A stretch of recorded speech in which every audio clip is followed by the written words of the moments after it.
Hello, everyone. Welcome to the Foul Play YouTube channel, Reading with the Crew, episode 62. Doc? Thank you so much for the introduction, Jack61, and a warm welcome to everyone. Boy, do we have a lot to cover today.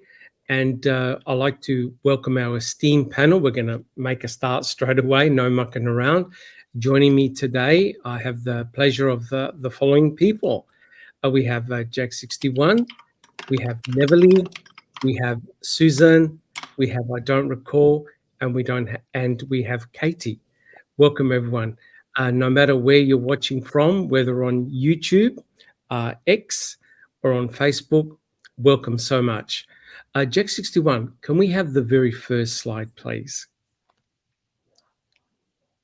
Yep. So as you know, guys, Neverly and I have put on a new podcast series entitled Reading with the Crew, where we're reading passages from John Ferak's book. And the chapter that we have been doing currently is entitled New Witnesses Emerge. I think someone needs to mute their microphone. Neverly, I think you need to mute. Yeah, awesome. So we're going to be continuing our chapter today, and this is episode 9 in the series. So as you know, Kathleen Zellner put out a new filing just recently about testing of the RAV. It's incredible that everything is now converging really nicely together. First of all, John Ferak releases his new book with these new chapters. Kathleen Zellner does a filing with her new witnesses, both Tom Baresh and Tom Sawinski, and her recent filing about wanting to examine the RAV and other forensic items. Well, look, today, guys, we're going to be continuing the chapter, and we have a real treat for you guys. But before we start the podcast, I want you to imagine, there's everyone on the panel and everyone in chat, I want you to imagine 3 scenarios. Scenario 1, that Stephen Avery is guilty, murdered Teresa Halbach, and he dumped the RAV4 at the pit where it was found on the evening of October the 31st. Okay, so that's the state's case. The second scenario, Bobby Dassey murdered or was involved in the murder of Teresa Halbach, and he and another gentleman placed the RAV4 on the morning of November the 5th, right? Exactly what Kathleen Zellner is postulating. And the third scenario, neither Stephen or Bobby had anything to do with the murder of Teresa Halbach, and 2 individuals dumped the RAV on the early morning of November the 5th. So they're the 3 scenarios. Neverly actually came up with a very, very good suggestion. We had a discussion last week, and she said, why don't you look for signs of guilt, right? Signs of involvement and guilt in this crime. Indicators. Indicators. Thank you, Neverly. So it's very interesting. So now, if you look at those 3 scenarios, as we do the podcast, you can look for particular indicators of guilt. Interesting. It's an interesting concept. So what we're going to be doing today, guys, we're going to be looking at the following questions, right? What did Bobby Dassey tell Kitty Shearer and Eric Loy? Jack61 brought this up more than a month ago. I found the actual investigative report. It's very interesting, the interview that they did with Bobby Dassey. And secondly, how come Bobby Dassey has no recollections what he did with his Uncle Stephen on the evening of November the 4th, 2005? This is intriguing because remember, one day after, we have Tom Sawinski who observed 2 individuals pushing a RAV4 towards Avery Road. And I've got some interesting stuff about what Bobby Dassey says in court about this event. Now, the other very interesting thing, something which I didn't know about, and that is, what did Kathleen Zellner's pathologist, she actually hired a medical pathologist, what did he say about the scratch marks on Bobby Dassey's back? Very, very interesting. And also, the panel and myself, we're going to give you our opinions of why Kratz never handed over the Bailey CD to both Strang and Buting. And finally, if we have time, we're going to rip into Tom Sawinski. We're going to look at both the pros and the cons. All right, Jack 61, if we can have a look at the next slide, please. We can quickly go through these. All right, so as you know, it's a copyright disclaimer of what we're using the material for. And on the right-hand side, guys, what the Foul Play team stands for. The only thing that we ask is please be civil and show respect in your comments. Thank you so much. If you do have a question, place a cue and we'll try and answer it towards the end. And here, guys, you know what we're all here for. We are after the truth, good, bad, or otherwise. And as per usual, viewer discretion is strongly advised with the material that we're covering. Thank you so much, guys. Is there any thing or matters that have to be brought up before we start? You know, Doc, I mentioned this before we went live, and I wasn't going to say anything, but I think I should. And I want to just be clear. I didn't, this is just something from Jack. It's not necessarily me going around and asking everyone in Foul Play about what they thought, but I kind of already do. This stems from several comments that have been left in various YouTube videos of ours, and it basically is saying that we're protecting Bobby, and that's not true at all. Bobby Dassey is innocent of anything as we sit here today. We're not protecting him. We're just Doc and Early are presenting the material that they found. Correct. People can believe whatever they want. I just, for myself personally, agree, disagree with me, that I just don't think it would be fair for Foul Play to judge him based on what we have. He hasn't been charged with anything. Correct. Right? I mean, I'm not protecting him. I'm just, but at the same time, I'm not going to sit here and say he's guilty or innocent because we don't know everything yet. Exactly. We can only present the information that we have. I just wanted to say that. Yes, and we also have comments that we are going after Bobby, so you can't win and you can't please everybody. Well, so, that's right, Everly. We've had those comments. You guys need to leave Bobby alone. He's innocent. And hey, as we sit here today, he is innocent, and we're not going after him, but he is tied to this case. Yes. And we have to discuss it. We can't shy away from it. It's part of it. So Correct. Thank you, Doc. No problems at all. And the important thing to realize is that there's not anyone here on the panel that's named Bobby Dassey's a third-party Denny. It's Kathleen Zellner, right? So that's right. At the end of the day, we are presenting the material that we have found from our own research, and we're presenting the material that was written by Kathleen Zellner and also John Ferak. It'll be remiss of us not to mention that.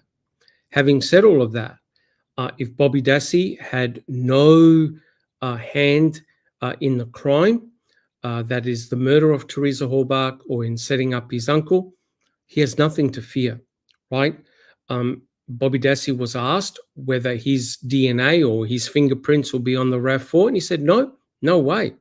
So therefore, there's always has to be a presumption of innocence, right? And we're not accusing Bobby Dassey or anybody else of any nefarious activity. But guys, we need to go through this. This is part of the historical record, right? Thank you so much, Jack61. So what is interesting here is that both Kitty Shearer and also attorney Eric Loy, who was the attorney for Stephen Avery right at the start, they had interviewed Bobby Dassey. And I really never appreciated this interview until I found it and went through it with a fine-tooth comb. It's very interesting what Bobby actually tells Kitty and also Eric. Now, this is very early on in the investigation, right? And this interview took place 17 days after Tom Sawinski phoned the MTSO, right? So what we're going to do is we're going to go through this interview that both Kitty and attorney Eric Lloyd did with Bobby Dassey. So Jack 61, if we can have a look at the next page, please. All right. So we'll just wait for that to come up. Now, Neverly, do you see the slide if Jack 61 blows it up? I sure do. Yep. I'll just wait. Yeah, give me a switch here, and I can blow it up. No hassles at all. So the investigator Kitty and also the attorney Eric Loy interviewed Bobby Dassey. I want you to note, guys, what Bobby actually said and the questions that they asked Bobby. Let's go for it, Neverly. Sure. Wisconsin State Public Defender, Investigator Keita Scher, Attorney Eric Loy and Craig Johnson, interviewing Bobby Dassey at such and such address, November 23rd, 2005. Investigation report. On November 23rd, 2005, at approximately 12:40 p.m., I, Kitty Scher, conducted a personal interview with Bobby Dassey. Attorney Eric Loy was also present during the interview. After identifying myself by name, title, and agency, showing my photo identification card, and giving Bobby my business card, I explained that I worked for the attorney representing his uncle, Stephen Avery, in regard to charges stemming from the death of Teresa Holbach. I told Bobby I wanted to ask him some specific questions about October 31st, but first I wanted to ask him about any headlights that he may have seen or investigated on the property. Bobby stated that Chucky had just left, headed up north. Chucky called Steve to check on some headlights that he had seen on his property as he was leaving. When the phone call came in, Steve was at the Dassey home. Steve and Bobby got in the truck and drove around to see if they could find the lights near Chucky's house. There was nothing there. They didn't see headlights, nor did they see any type of taillights. Bobby and Steve came back to Bobby's house. Steve called Chucky and told him they didn't see anything. All right, before you continue, Neverly, guys, is everyone satisfied on the panel and in chat that both Bobby and Stephen went together to go and investigate the lights, the headlights that were seen at Chucky's place as Chucky was going to Crivets? Is everyone happy with that? No confusion? Correct. Yep. All right, awesome. Okay, let's go. I asked Bobby if he could tell me what he did on October 31st, 2005. Bobby stated he works third shift and he got home about 6:30 a.m. Bobby went to bed and slept until about 2:30 p.m. When he woke up, he did see a vehicle parked out in front of their house near the tree. The girl, Teresa, was taking photos of the van that was for sale. Bobby jumped in the shower. When Bobby got out, he looked outside and saw Steve walking towards Steve's trailer. Thank you very much. Bobby grabbed his bow case and left. Bobby thought he left the house about 3 p.m. Bobby said that the girl's vehicle was still parked out in front as he drove off down the road. Right. So thank you, Neverly. So potentially, could that be a typo? Did the individuals who wrote this report up, did they put Steve instead of Teresa? Because certainly Bobby says that he saw Teresa in later interviews, and in fact in early interviews he sees Teresa walking towards Steve's trailer. Yet in this interview he said that he saw Steve. Jack 61. I've heard that before. It was a typo. They didn't mean to, and I can't say that. I just can't. The report is what it is. So to me, it just creates confusion. So y'all be careful. Okay. Although it's possible that he saw Teresa or Steve, as a matter of fact. We have Yeah, two the reports. other one could be wrong. Right. But we do have two Either reports. one. This one Yeah. and the other one that both say Steve. It's interesting too that a simple one, and I'll say simple, is gigantic in reality. This one word changes everything. It is massive. And it Yep. is possible that he actually saw both Stephen and Teresa, right? Teresa initially turning around to walk towards Stephen's trailer and potentially seeing Stephen. Because remember, when Bobby Dassey, according to what Bobby said, when he had come out of his house, he glimpsed Teresa's RAV4, and that was it. He didn't see Teresa, he didn't see Steve. But in this report, he states that he saw Stephen walking towards his own trailer. And that indicates that Teresa would have been waiting in her car. Timing wise, it works really well because Stephen, remember what Stephen said? He walked into his trailer, left the magazine, came back out. Bobby Dassey was gone, and later he saw Teresa turn left on Highway 147. Susan, do you have a comment? I'm wondering, did they record this interview? And if Yeah. not, Very why good not? question. Yeah, good question. Good question. So it goes to show that, look, people's recollections are very, very different. People can make errors in transcriptions. But I know that in police reports, the DCI reports that I've read, Jack 61, back me up here, guys. They actually write a correction. They'll say, oh, look, I was actually meant to say such and such. I want to correct my initial report. There are actually several like that, DCI reports that I'm aware of. Yeah. Yeah. I have a question. Yes. What was the date and who was the investigator talking to who wrote the report where Bobby said that he saw Stephen walking towards Stevens? It probably would have been either attorney Eric Loy, or they would have had another person taking down notes. No, not on this occasion. The other report that we have. Oh, there were Deedring. Deedring. Deedring had interviewed Bobby Dassey, and he had done several interviews with law enforcement, as we'll get to in a second. Correct. But I wonder whether this actual interview was recorded, right? Because normally when a person is being interviewed, you normally have one person asking the questions and another officer writing down the responses. So that's very, very important. Now, let's, sorry, who has a comment? Neverly, you have a comment? Well, I just find it interesting. It's noted that two different people on two different occasions have put Stephen. He saw Steve walking towards Steve's trailer. That's all I'm saying. We And can't also- prove it either way. No, But- and also a difference in the shower, right? Yeah. Either you had the shower before or you had the shower after. But I want to take up the challenge that Neverly said about. Did you say an indicator of guilt? Was Correct. it indicator? Right. Of Think- involvement. Of involvement. or guilt, Of involvement or guilt. We've got our first one already. Now, remember what we said. The state scenario is that Stephen Avery had murdered Teresa Hallbark, and that Stephen, with the help of Brendan, put the RAV4 at the pit area. Now, this is November the 4th, right? November the 4th.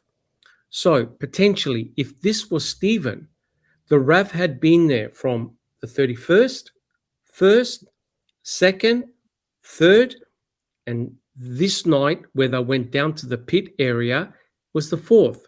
So potentially the RAV was down there for close to 5 days, right?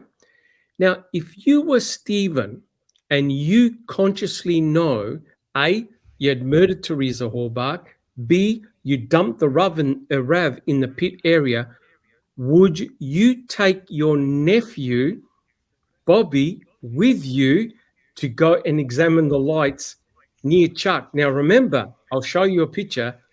Just slightly down from Chuck is the pit where the RAV4 was found. Would you bring your nephew with you to go and examine what Chuck's calling about. Neverly. I'm sorry, I didn't have a comment. Sorry. Yep. Okay. Jack 61.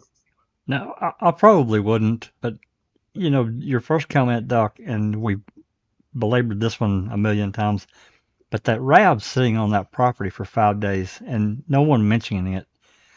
And, we know that they canvassed dozens of people, the DCI did. They talked to dozens of people, and no one claimed to have seen it. And I just, from my own personal experience, and being around junkyards, I just think somebody would have said, hey, what's going on with this blue-green rad you got going on up here? It doesn't look that bad. What's going on? How much you want for it? That sticks out from the rest of the cars, which It were does. in way worse condition.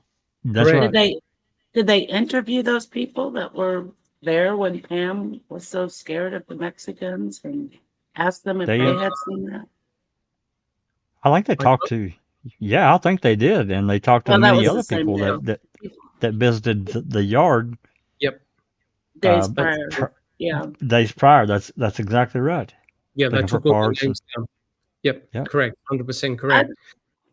I'd like to point out in this report so far that Bobby is basically putting Teresa there for a half an hour so far, from 2:30 to 3 o'clock. Correct. So it's a big time frame, but that that can't be right, because that's when Scott Tadich allegedly sees Bobby down the hunting near the area where he is, because allegedly he looked at his. Wasn't that 3:10 that Scott said was on his clock? I have to double check, but it's around that time frame. Correct. So the thing is this, right? If you're Stephen and you knowingly know that you've placed the RAV4 there, would you then go with your nephew to potentially go down to where the RAV is? Because Bobby Dassey could have easily said, oh, look, Uncle Steve, why don't we go all the way down there and just drive around just to see if we can find what the source of those lights were? Would you take that risk? Probably not. If Stephen was behind the wheel, he was in control, so he could have avoided that. I don't know. Okay. I also want to point out that this interview is after Bobby had been pounded on by law enforcement. Correct. Several Probably times. more than once, Susan. Yeah. Correct. That's right. Yeah. Correct. 100% correct. Yep. All right. Do we have any other comments or questions? Quite a lot, actually, comments and questions, all good ones, but we can address them at the end in the QA section. Awesome. Can we have the next page, Jack 61? And Susan, do you see the page? I'll just wait for Jack. Yep. Sure. Would you like to read it out, please? Yeah, there you go. Yep. Cheers. Let's see. I asked Bobby if he knew that somebody was coming to photograph the van, and he stated that he knew that she was coming that day. The van was ready for photos, and it was not unusual for Steve to be selling cars or for Auto Trader to come and take pictures. Bobby stated he got home from hunting about 4:45 p.m., and the girl's vehicle was gone. Bobby had gone into the house, watched TV, and went to bed somewhere between 6:30 and 7 p.m. Bobby got up about 9:30 p.m. and left for work. Bobby works for Fisher Hamilton and starts work at 10 p.m. Bobby stated he heard Steve say on the news media that the girl had been at the house before. Bobby stated that he has never seen that girl at their house taking photos prior to that day. Eric then asked Bobby if he remembers seeing a fire on Monday, the 31st. Bobby stated he did not recall seeing a fire on Halloween. Bobby thought the fire was on Tuesday or Wednesday. I asked if he has spoken to law enforcement regarding this matter, and he stated he has. Bobby talked to law enforcement 2 times. The first time was on Saturday, November 5th. Bobby stated he didn't know anything that was going on. Bobby left his house to go goose hunting about 9 a.m., and everything was fine at the house. Bobby came back about 5:30 p.m. or 6 p.m. to get his dog, which was in the kennel inside the house, and found the road was blocked off at Jambo Creek Road. Bobby told the officers that he wanted to get to his house to get his dog. After identifying himself, the officers wanted to speak with him. Bobby sat in the front seat of an unmarked squad car answering questions. Bobby said the officers were nice to him and just kept asking questions. The same question. Bobby thought it took him 3.5 hours to get his dog. Wow. Yep. As he was sitting in the car answering questions, another officer went to the house, picked up his puppy, and brought him back to where they were parked on Jambo Creek Road. Bobby was not allowed to go onto the property. Bobby stated they pretty much asked him the same questions and wanted to know what he knew about the incident. Bobby said he didn't know much other than what he had seen on television. A couple of days later, Bobby had to go to the hospital for DNA testing. Bobby arrived at the hospital about 2:30 p.m. and didn't get home until about 5 p.m. as the officers again questioned him. The DNA testing only took about 45 minutes. The officers asked him more questions, and they wanted Bobby to tell them more details about the area. They again asked Bobby questions about the fire. Bobby still thought he had seen the fire either Tuesday or Wednesday, not on Monday. Okay. Very interesting. Does anyone have any questions about Well, I've got some questions actually. that? Yep. November 5th. Why didn't they record that interview? We don't have that, right? We have a. Yeah. We have Not for November. Not well. I mean, but no recording. I mean, he sat in Right. a police car. Remember they recorded Brendan. She made Yep. sure to get that recording out. But Bobby's not recorded, or is he? And we just don't know. Or was he? And who interviewed him on November 5th? Was it Queso? Was it Manitowoc? Right? Yeah, because they otherwise stopped them at the roadblock. Exactly. So, and you know, I know not every car may not be set up with a recorder, and somebody may not have had anything on them. I don't know. I just found it a little odd considering all the other recordings. And then just, there's just times that it's just, I find it a bit suspicious that certain interviews are not recorded, certain interviews are. I don't like it. Can we throw in a FOIA request for this November Yep. 23rd? Thank you. Oh, with Loy? Yeah. Yeah, that'd be interesting. Yeah, I could do one for the November 5th and November 23rd. Absolutely. Yep. Oh, and Interesting. then we would hear from the horse's mouth. Did he say Stephen or Teresa walking towards Steve's trailer? Yep. And Absolutely. what about the fact that he said, I quote, he stated that he knew that she was coming that day. Who told Bobby that Teresa was coming that day? As far as I can Probably remember, Steve. Doc, that there's everybody knew that Teresa was coming. Okay. But do you accept the fact that, yeah, that's a possibility. Do you accept the fact that he had never seen Teresa before? No, I don't. Why I just don't. why is that? Because she'd been there so many times. I mean, it's possible, but I personally just think that at one point or another he would have seen her because he's at home during the day. And Yes. I think she normally came around the same time. And I think that Bobby also, according to his brothers, hunted like every day. Yes. So I think there's a good possibility that the same thing may have happened prior. Yes. And Teresa Horbach did take photographs very, very close to Stephen's property and also Barb Yunder's property before. So she had been in that area, not always at the front of the yard, but also in the back area.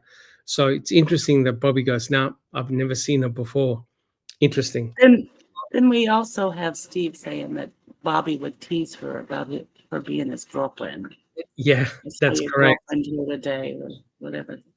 But I checked the phone records of Stephen Avery, and he had rung up the Dassey household, I think, once or twice during the day. So, and in fact, didn't Bobby and others help Stephen prepare the van for sale? Yes, Yep. and that's Charging the exactly what battery, Anthony working- Hill said. Yeah, Steve Yeah. told Bobby to charge the battery, and Yeah. we read that. Yes, yes. Yeah. It seems to me that there appears to be a reluctance to have any foreknowledge of Teresa Hallbach, who she is, and that he had never seen her before. But the other interesting comment that Bobby made was the fire. He thought that the fire was not on the Monday, but on the Tuesday or Or Wednesday. Wednesday. And Yeah. others have said exactly the same thing as what Yes. Bobby said. Yes. Brendan definitely said it. That's what he tried to tell Skrolinsky. Yep, correct. I was thinking about this whole fire conversation and where was there a fire or not, you know. Looking back, I'm not an attorney, and I wouldn't be a good one even if I was. I'm not very argumentative or confrontational. But anyways, if we could go back, Yes. I would bring people out and ask every witness, did you smell anything? Did you get grossed out by it? And then I would also bring out a fire marshal to explain in details what would they smell if there's a human body being burnt in front of two houses, like in detail. And then I would point out that nobody has ever reported anything like that. No, the only person who ever recalled a foul odor was Travis Growell on the But evening was of he on the October stand? 31st. And no, he was not called That's to what the I'm stand. saying. That's Yeah, what correct. I'm saying. I would pound that baby home. Correct. No family member, as far as I'm aware, recorded or reported any type of nefarious smell coming from Stephen Avery's garage area or the burn pit area. No one recalled that. But interestingly, Thomas Growell did on the evening of October the 31st. And we looked at the wind directions. The wind wasn't blowing towards him. The wind was blowing away from him. So if there was some type of cremation event, it was very, very close to where he was. And of course, what do we now find out? There were cremains, human cremains in the Manitowoc County gravel pit, which was very, very close to where Travis Growell was. So it's very interesting, but you bring up an interesting point. Not even Bobby Dassey recorded any smell, and he was going to and fro from the house. I remember the propane tank driver goes, "No, I saw no fire, nothing. I heard no gunshots." So the anecdotal evidence is not strong that there was a huge fire, Whopping fire. Yeah. a whopping fire behind Stephen Avery's garage in the burn pit area. Although Also, I'm Redon, sorry. no, Susan. I was just going to say, also, Brendan never said anything about smell. And they didn't ask him either. They did ask him a couple of times in a disguised manner about smell. Did it smell good? Did it smell bad? The first time he goes, no, he smelled nothing. The second time he goes, yeah, it did smell bad. But he probably could have been referring to the burning of the tires, right? It was Yeah. very, very nondescript. Or And- he could have been trying to please them and say something that they would like to hear. Yeah. By saying it smelled bad, you know, it could be like you expel gas and it smelled bad, let alone burning a human body. But my point was to to paint a picture for the jury, whom, you know, they should have gone to the property, but never mind that. They should have gone to the property, correct. Yes. But Neville, you know what they did? They completely demolished the burn pit. They brought in the bobcats and completely flattened it. They Yes, removed but what Correct. I'm trying to say with this odor, pungent putrid odor that Yes. nobody can forget, that it's a traumatizing event when you smell it. Nobody talked about it during the trial for the jurors to paint a picture that something like that, like Stephen and Brandon cremating a human being in the burning area, not even in a burn pit, in front Correct. of two houses on a Monday Correct. night when it was Correct. busy, that couldn't Correct. have happened No, because there's because no evidence. yeah, and also there were family members coming in and out from trick and treating. No one had made the comment, "Oh, jeepers, what's that acrid smell?" Right? And also remember, Brendan Dassey was personally at the burn pit, right? So you can imagine all that material being absorbed on your clothing. It would have been very, very pungent. No one had reported that, right? So it's a very, very interesting set of comments there. But let's continue, right? And let's have a look at the next page. And Crockett Thompson is correct. They did ask Brendan Dassey during the interviews about the smell. The first time he said, no, didn't smell anything. The second time he said, yeah, it smelled bad. But you don't know what he was saying it smelled bad as. Like, for example, every first responder that goes to a fire where a human being has been burnt or is burning, they immediately tell you that it's an acrid smell. You never ever forget it. It gets in your nostril. It lasts for days. Susan. I just want to say sorry. My bad. I just didn't remember that. Nah, not Yeah, at all. that was Asking a question Brendan. that they asked him when he was in school, in the school interview. Yeah, there was a few interviews. I mean, I vividly remember it because I went back and I double checked it. But Crockett Thompson, thank you so much. Yeah, we've got some very sharp people in our chat, that's for sure. All right. Katie, do you see slide C4? I do. Yep.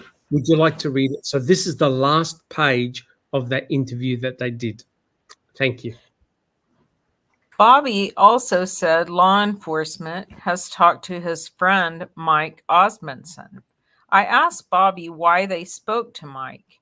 Bobby said it was because Mike had been on the property on the previous Thursday. I asked how the officers knew that Mike had been on the property. Bobby was told that due to the helicopters that were flying above the area, they had the car on videotape that he was at the house, so they questioned him. I asked Bobby if there was anything else he wanted to tell us, and he stated no. That was all. I thank Bobby for his time. Right. And guys, what did you think? I thought that was an excellent interview and some really good questions by Kitty and Eric. What did you think, guys? Yeah, it's flying around in the helicopters, and they knew that that was Mike's car. Seems like a bit of a stretch to me. I don't know. That's a mistake. That's a mistake. Mike Osmondson, I double checked and I checked the interviews.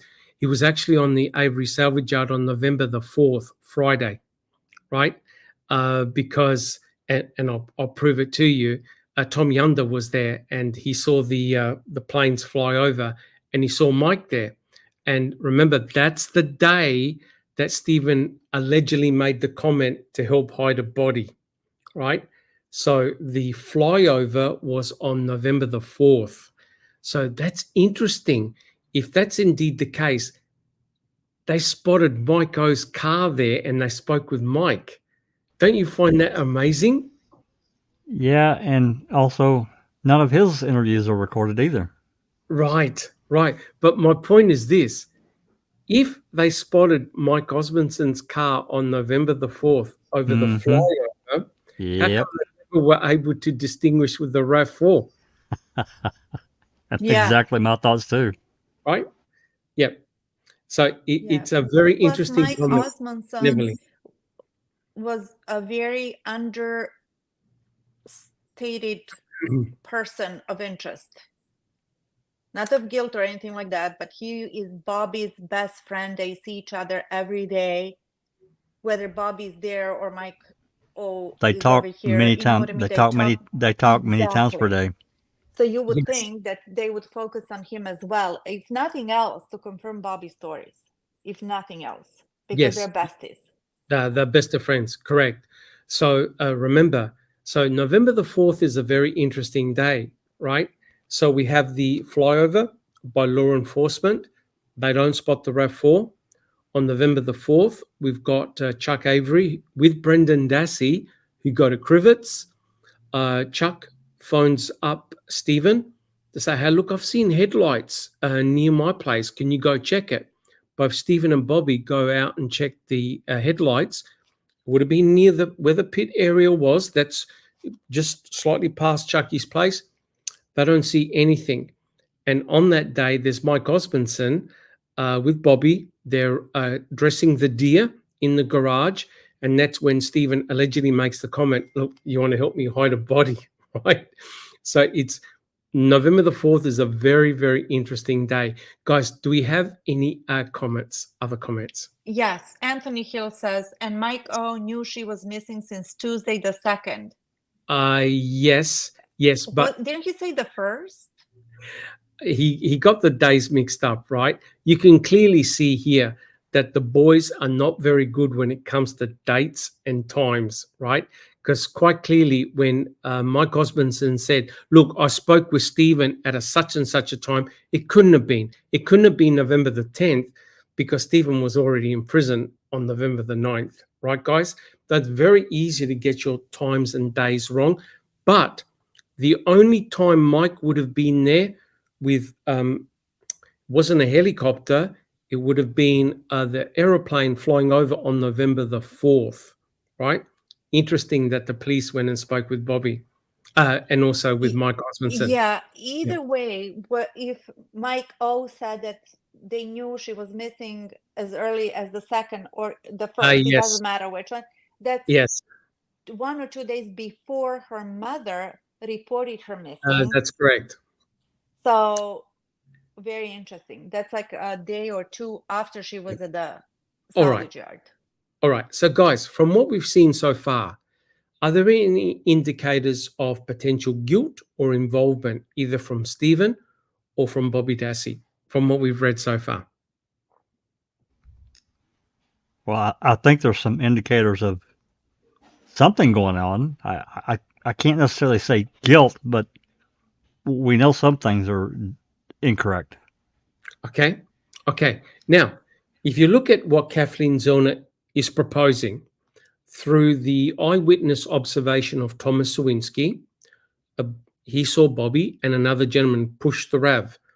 That meant that the RAV4 could not have been there on November the 4th. Guys, would you agree? Totally agree. So there's no chance in hell that either Bobby or Stephen would have encountered the RAV4 in the pit, according to Tom Sawinski's observation, correct? I'd have to agree. And again, going back to Bobby saying the cops saw Mike Osmondson's car at their house, that somehow they missed that blue-green RAV. Yeah. With that gigantic RAV4 spare tire cover on it. Susan. I'm also thinking that it could be that Mike was correct that he was there the 10th because there may have been news helicopters and he just made up that story about going to help bury a body. But I think when I read that is a possibility. But remember, when was the property handed back to the Dassey family? Wasn't it the 12th? What day was it that they would? 12th, so that meant that there's no way that Mike would have been there on the 10th, right? So because the property was still under the possession of law enforcement. And I think I've read I'm just stupid tonight, okay? Everybody excuse me. No. I love the questions, right? I love the questions because we can always check. From CASO, I think Mike Osmond said he was only there on one occasion between this set of dates. And he said the 10th. He couldn't have been because Stephen was in prison, right? So I got it wrong, right? And it all makes sense because if we look at the next slide, if we can have a look at the next slide, I don't recall. Do you see C5? Yes, I do. Now, this is Thomas Lewinsky. This is Tom Yunder, and can you believe that when Tom Yunder was interviewed, and we've given the DCI report here, he wanted to have his father present when he gave the interview, and he cried several times during the interview. That was rather. Thomas Yanda cried? Tom Yunder wanted his father with him Yep. in the Yep. interview. How old is Tom Yanda? Well, he would have been, I have to double check, he would have been what, in his 40s? Probably, yeah. He was married to Barb for several years. And Yep. guys, you can check out the DCI report. And this is November the 16th, right? So I've got a little snippet. Look what Tom Yunder says. I don't recall. Would you like to read it out, please? Okay. Thomas was asked if he had ever returned to the Avery property or his residence after he moved out on October 15, 2005. He stated he only returned once and stated that was on a Friday after work on the date which he believed was 2 weeks previous to the interview. Thomas stated on that date he went over to his residence and stated this was a date when Barbara was off work that day. He stated after he finished with work, he went to his residence and arrived at approximately 3:30 p.m. He stated he was going there to get his tree stand out of the woods in Kewaunee County. He stated Barbara went with him and they traveled in his own vehicle. He stated this property is located on Manitowoc Road and this property is owned by Joseph Pribble. He stated while he was at the Avery property prior to leaving to go to Kewaunee County land, he recalled seeing an airplane flying extremely low over the property. He stated the airplane was flying so low that he could see the pilot inside. He stated he asked Barbara about the low-flying plane, and Barbara explained to him that someone was missing. He stated that he was at Barbara's residence that day for approximately 10 minutes. He also stated he recalled that Bobby Dassey and his friend Mike Osmondson were present at Barb's residence at the same time. There you go, right? There you go. It makes perfect sense. You've got the low-flying aeroplane. You've got Bobby Dassey, Mike Osmondson. And if you remember from the interview that they did with Bobby, he goes, oh, yeah, they spoke with Mike because the helicopters took a picture of his car and knew that he was there and he interviewed him, right? So it makes sense that all this transpired on November the 4th. Guys, would you agree? Agree. It all lines up perfectly. Yes. Agree. But why was he crying, a grown man crying and wanting his daddy to be there? I don't know. Don't know. I do not know. He wanted his father to be present in the interview, and he had cried several times. He got very emotional, and but I don't know about the crying, but he was probably smart to want somebody there to witness. yes, his father was there. Correct, 100% correct. But he gave a very important point. I'll get you in a sec, Katie, and that is the plane was so low that he could see the pilot, right? Which goes to show that they would have had enough line of sight to have seen that big RAV4 on the wheel cover. Jack 61, guys, would you agree? Or Yeah, Mike's car. Or the car. I mean, if they were that low, I'm just going to say this. I'm not a pilot, but to me that tells me they were below the 500 feet ceiling. If you Yes. can see the pilot, I mean, 500 feet in the air. I just don't think you can see a pilot or anyone inside of a plane at that distance. I just don't. Correct. Katie, do you have a comment? Did he have some sort of criminal history or had been in trouble? Or I haven't checked his criminal record, but I've heard that He's got some issues. Yeah. okay. I'm trying to figure out why he would be crying. If maybe he was scared about, I don't know. Well, the interesting thing is, did you note where he said that he went to fix up his deer stand? That's the same place I believe that Scott Tadich hunts. Said that he went hunting, right? Interesting. Oh, yeah. Interesting. So that they must have these certain locations where they put a deer stand to go hunting. And it's amazing how all of these little factoids are all coming nicely together. And if I could just tell you a little story about that low-flying pilot. I think back in the mid-'80s, in Adelaide, my city, we had the Grand Prix, the international car race. And a group of my friends and I were walking down to where the track was, just down the street. It literally was very close to our house. I kid you not, a bloody F-16 fight. You know the F-16 fighters, those jets? Oh, yeah. It literally flew so low above our heads. You know the light poles that carry the electricity wires? Oh, yeah. Yeah. It was only several feet above that. It Oh, was my so God. low, we could see the bloody pilot. We Wow. were scared, you know what, Les? It flew so low, directly above us, because what they do is they get the jets to fly over the track as a form of entertainment. It flew so low, all of us can see the pilot clearly. That's window shattering low. Oh yeah, the sonic boom. It was horrific. My point is this: if you can see the pilot, the plane's low, right? Which meant that guys, they spent, because I read Drum's report, they spent between 15 to 18 minutes flying above the Avery salvage yard. They would have gone through every lane looking for the vehicle. None was found, right? And the importance of this is it leads credence to Tom Sawinski's observation. Furthermore, it also leads credence to everyone who said, I saw the RAV4 off the property, right? The mere fact that one day prior, you've got headlights near Chucky. What the hell are headlights doing near Chucky's? That can't be right. And then the flyover, no RAV4, right? Guys, any comments?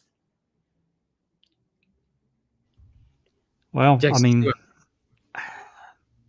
just given these various comments, it just makes me wonder how much news footage, helicopters, not even including law enforcement, that were flying around that area of footage that might have been interesting. We'll never get it at this point, but I just have to wonder.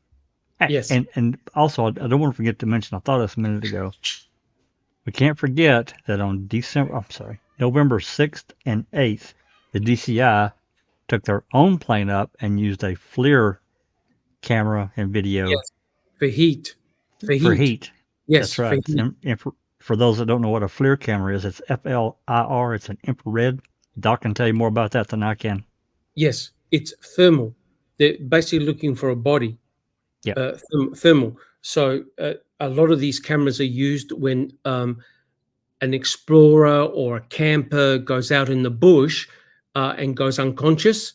So they fly these planes with special cameras that can detect thermal heat. Of course, nothing was found, right? But it's very, very interesting. But Jack 61, unless there are any questions, if we can have a look at Actually, I have a comment regarding those infrared lights. Yes.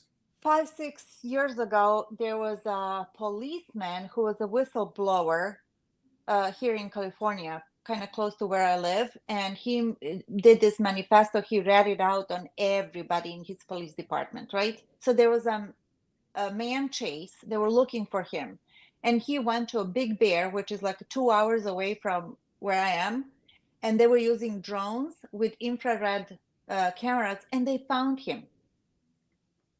They found the house where he was. It's scary. Oh, That's it all I'm is. saying. It is very much so. That's why they use the cadaver dogs. Then they use the heat sensing cameras just in case her body was being placed somewhere or she was kidnapped and still alive, etc., etc. Oh yeah, they were looking. But this is very, very interesting and intriguing, right? I don't believe there are any coincidences in this case, right? some strange things took place on both November the 3rd and November the 4th, as we've just discussed. On November the 3rd, that's the night that Stephen Avery recut open his finger and bled profusely. Went inside his trailer, dripped blood everywhere, including in his sink. Now, when they finally, both Chuck and Stephen were going to Menards, Stephen saw tail lights near his property, right? And he's going, what the hell are those tail lights doing there, right near his property? Both Chuck and Stephen turn around and go back to investigate. No vehicles, all gone. The hypothesis is that whatever vehicle was there drove across the cornfield to Cuss Road. That's the only way that vehicle can exit. Guys, would you agree? That's the easiest way for that vehicle to exit. Go across the Yeah, and maybe Yep. also come in that way. Yes, correct. Because Yeah.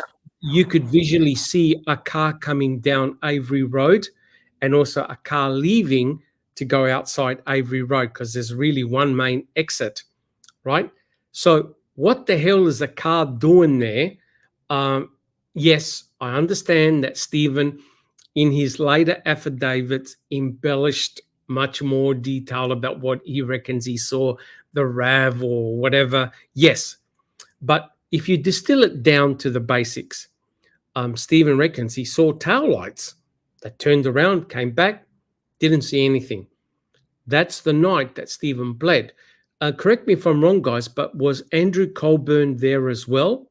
He had gone on the property to talk to Steve on the 3rd. Is that correct?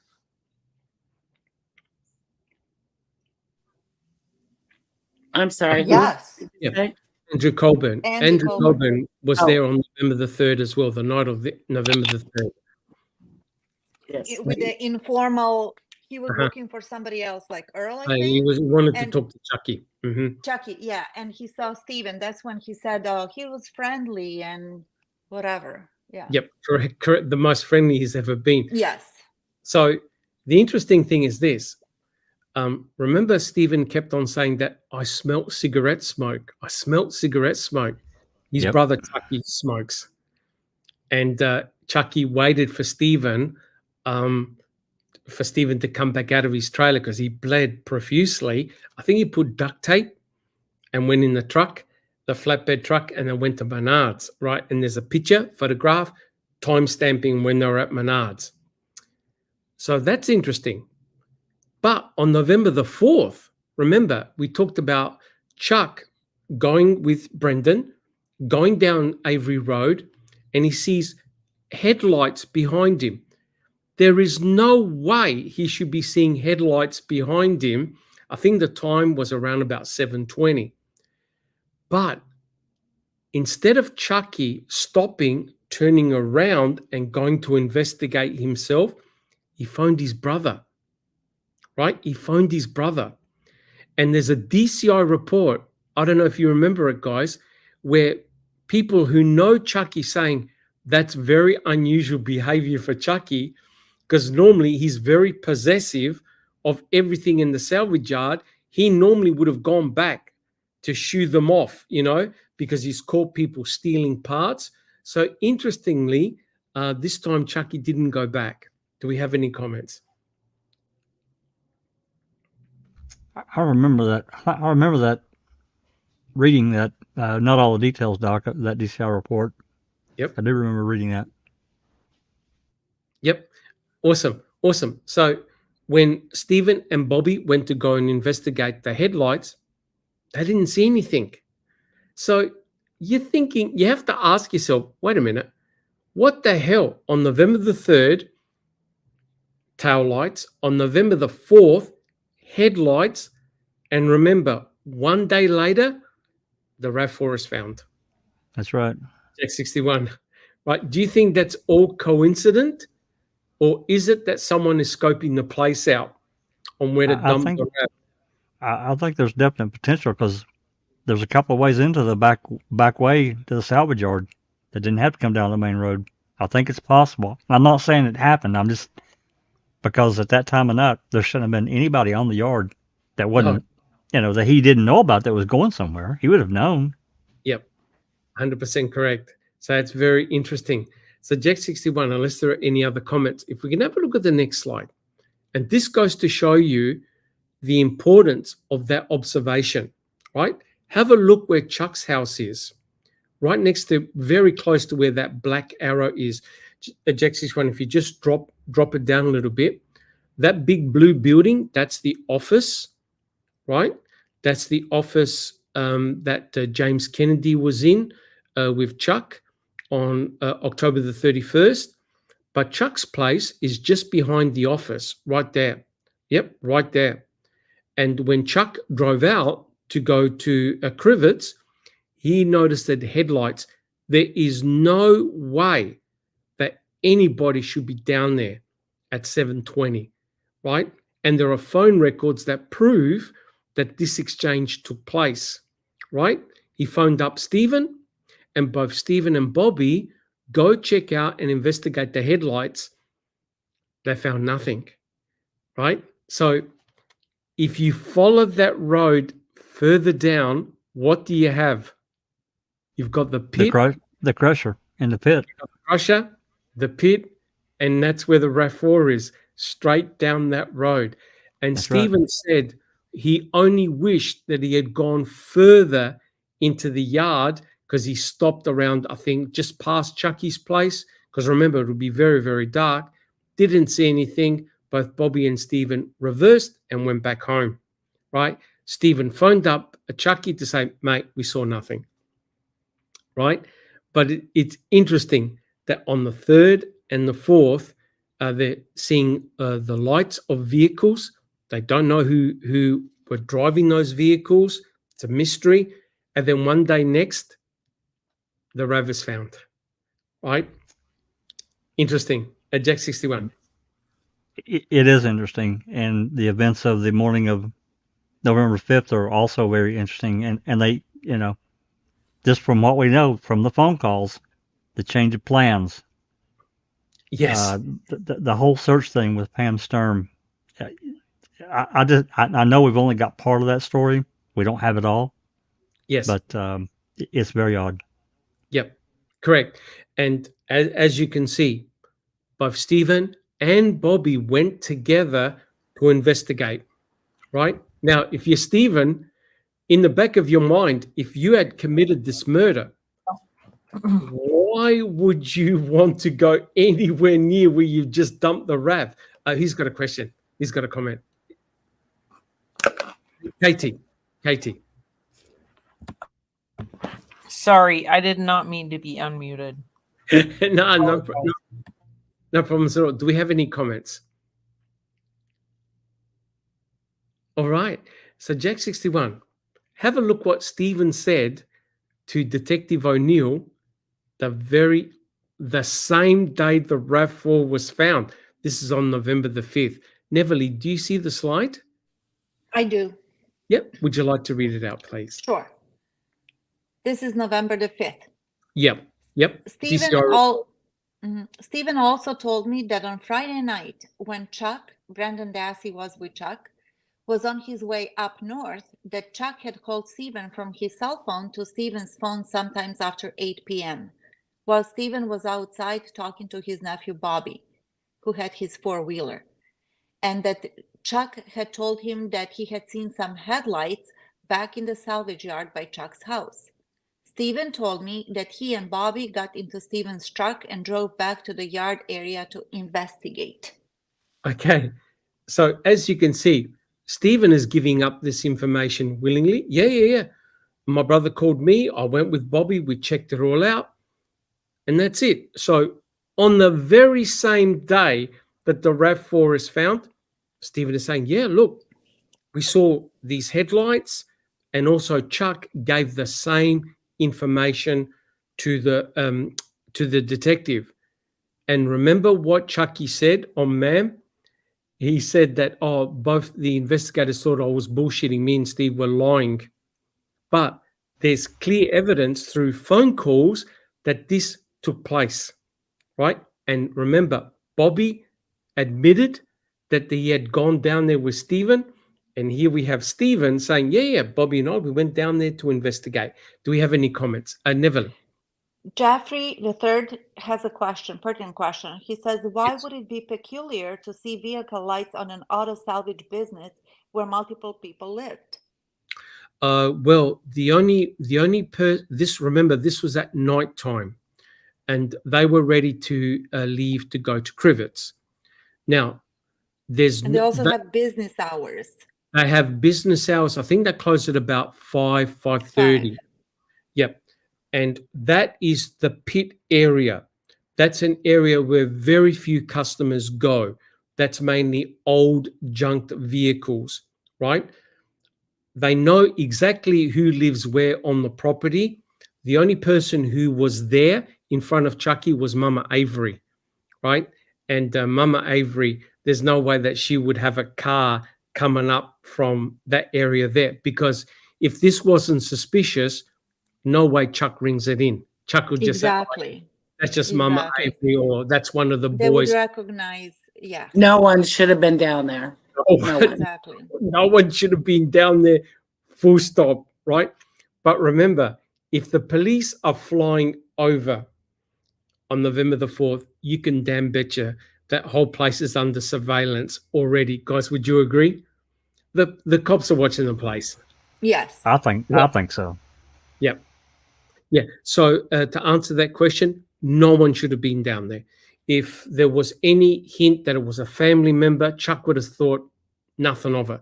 The fact that he rang up his brother to say, hey, go check out what those headlights are next to my place, that's serious, right? Because Chuck did not see anyone drive past him to go down to where the lights were. You understand? Because he was getting ready to go to Crivets. So he would have been in that area. So somehow there was a vehicle behind this place in the pit area.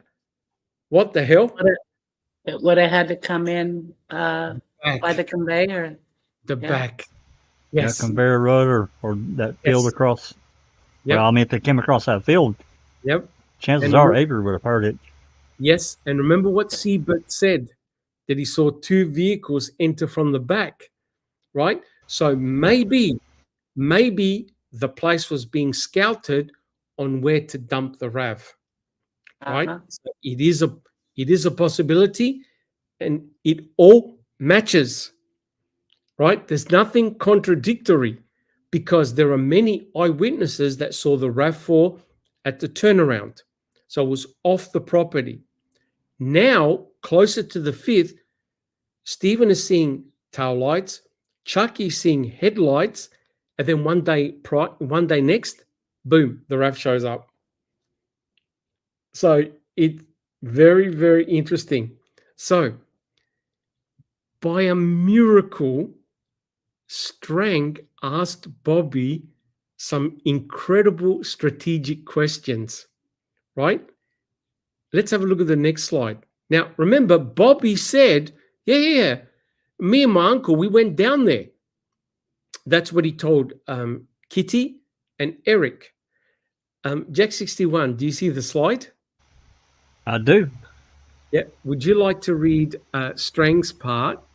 And sure. I'll read Bobby Dassey's. I'll read out the answer. So this is the troll testimony. Strang just happened to ask these questions to Bobby.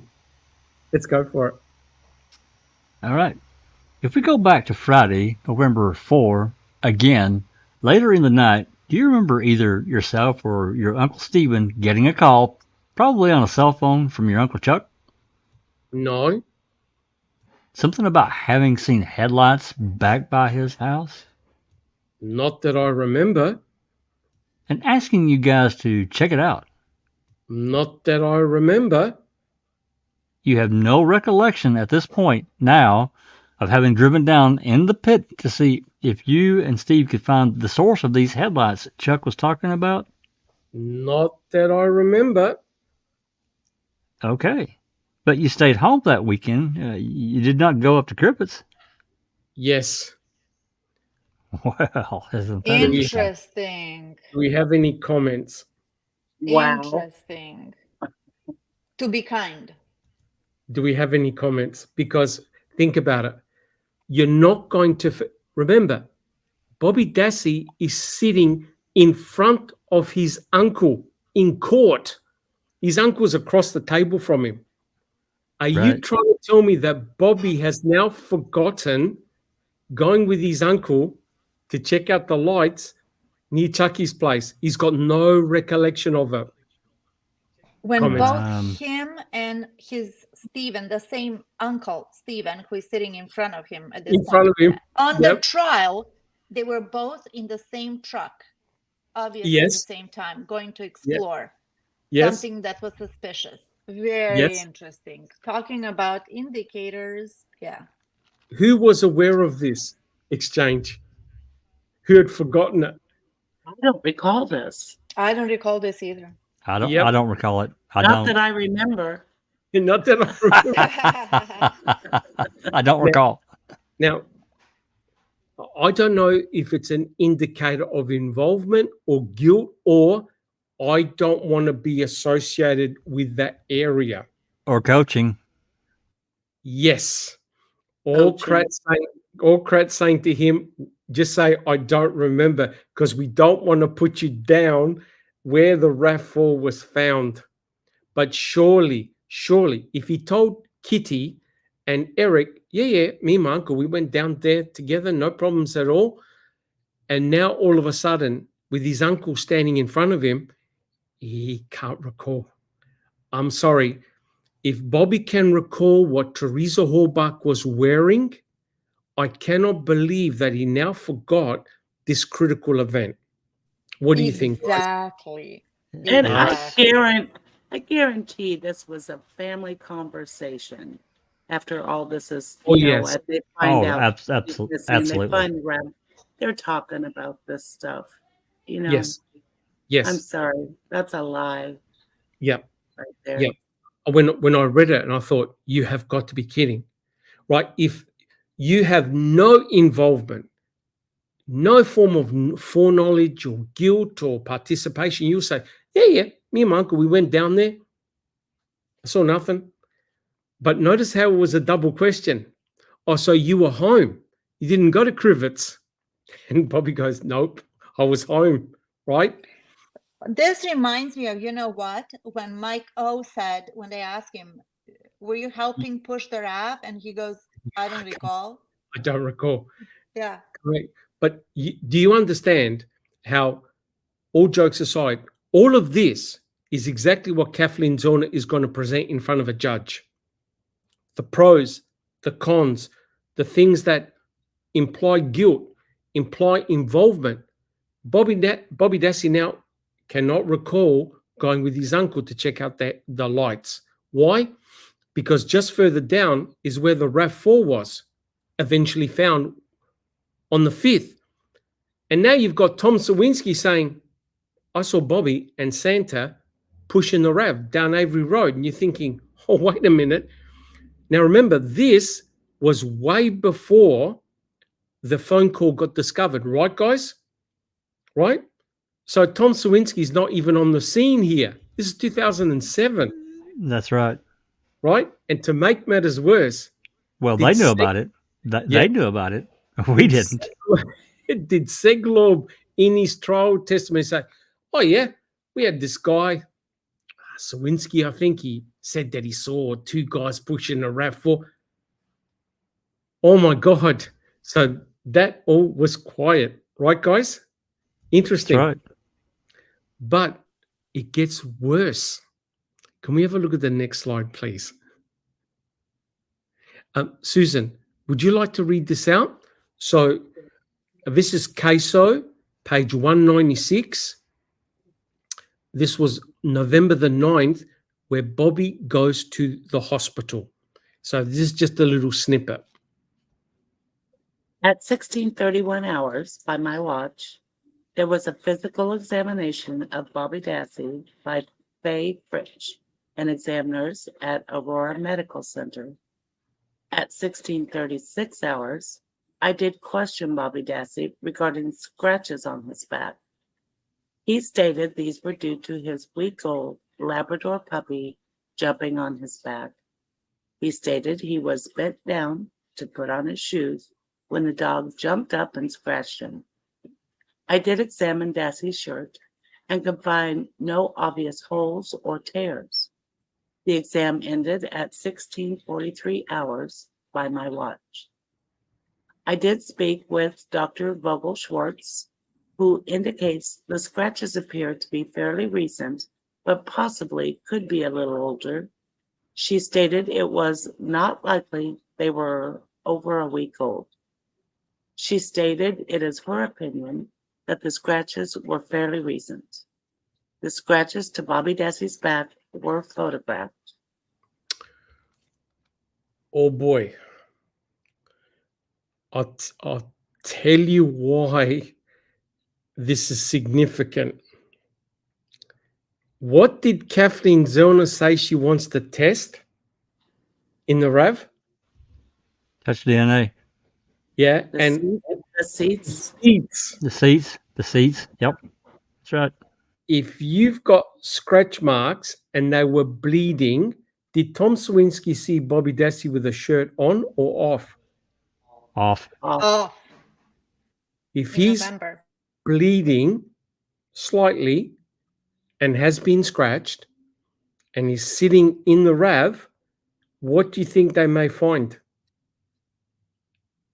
Well, if he was scratched several days earlier, Yeah, I mean, he may not have been bleeding. true. Maybe some Touch DNA, Scab. sebum, Yeah, Yep. scab Yeah. material. Yep, correct. If correct. he was shirtless, definitely skin cells. If Skin he cells. was shirtless, yeah. Yeah. Let's have a look. If he was in there, Yep, if he was in, if he was in there, correct. We're not Yeah. saying he was, but I'll tell you why this is significant. Let's have a look at the next picture, right? So they took lots of photographs of the scratch marks on Bobby Dassey's back. If you could blow that up, you can see that those scratches, they're fairly deep. And not only that, they're linear, but the disturbing thing is look at the gap between the scratches. Yeah. They're really far apart. That's a mountain lion, not a puppy Labrador. Look, there are several centimeters. Get your fingers and spread them apart. That's several centimeters, right? That's not a paw from a dog, a puppy dog. Guys, would you agree? Maybe, I don't know how we got scratched, but that is very, very interesting. What do you guys think? What do people think in chat? They look too wide apart to be from a puppy dog. I don't think it's I from a agree. dog. Yep, and he had several. Now, here's where it gets very interesting. What do you find around the RAV4 where it was dumped? What do you find? Trees. Yeah, Maybe tree scratches, bushes. Yeah. Yep. So there's the other possibility, right? Now notice what I think it was Deirdre who interviewed him, who said, "Oh, I didn't notice any scratch marks in his shirt." So quite clearly, he would have had to have had his shirt off, unless, of course, he had changed when his dog Yeah, scratched. that's on the 9th. What does Correct. the shirt he's wearing have to do with that? 100% correct. But they just double checked anyway. So Yeah. there's no doubt. Bobby said, no, it was due to a puppy. What I didn't realize is that Kathleen Zellner hired a forensic pathologist. Can we have a look at the next slide? I didn't even. Did anyone realize that Kathleen Zellner did this? Yeah, I remember that. Yeah, I remember. Yeah. I'd forgotten it until I saw the report, right? Now, who would like to read this one out? We can start at point number 2. I can do it.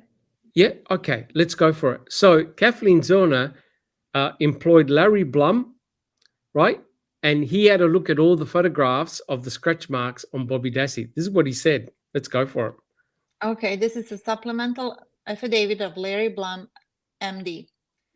I'm a board-certified forensic pathologist, clinical pathologist, and anatomic pathologist. I have performed... Or you've dropped out. I'll take over.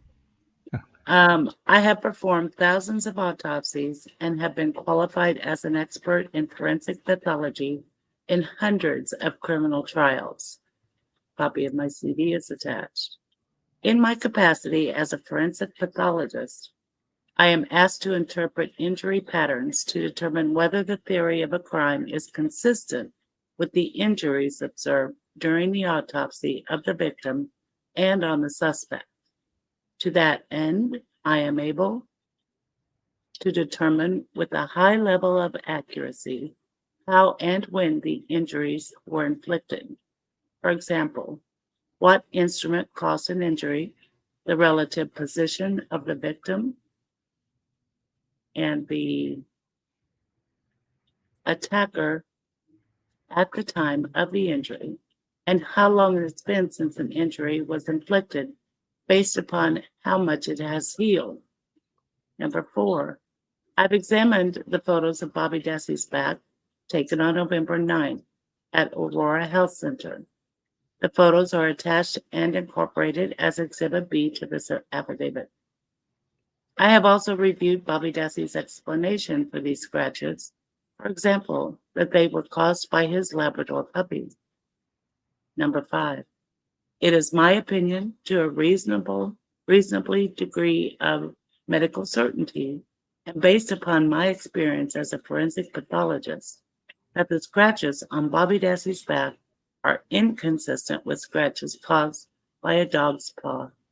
Instead, it's my opinion that the scratches on Bobby Dessie's back are more consistent with being caused by human fingernails. Any comments? Yikes. Yeah, okay.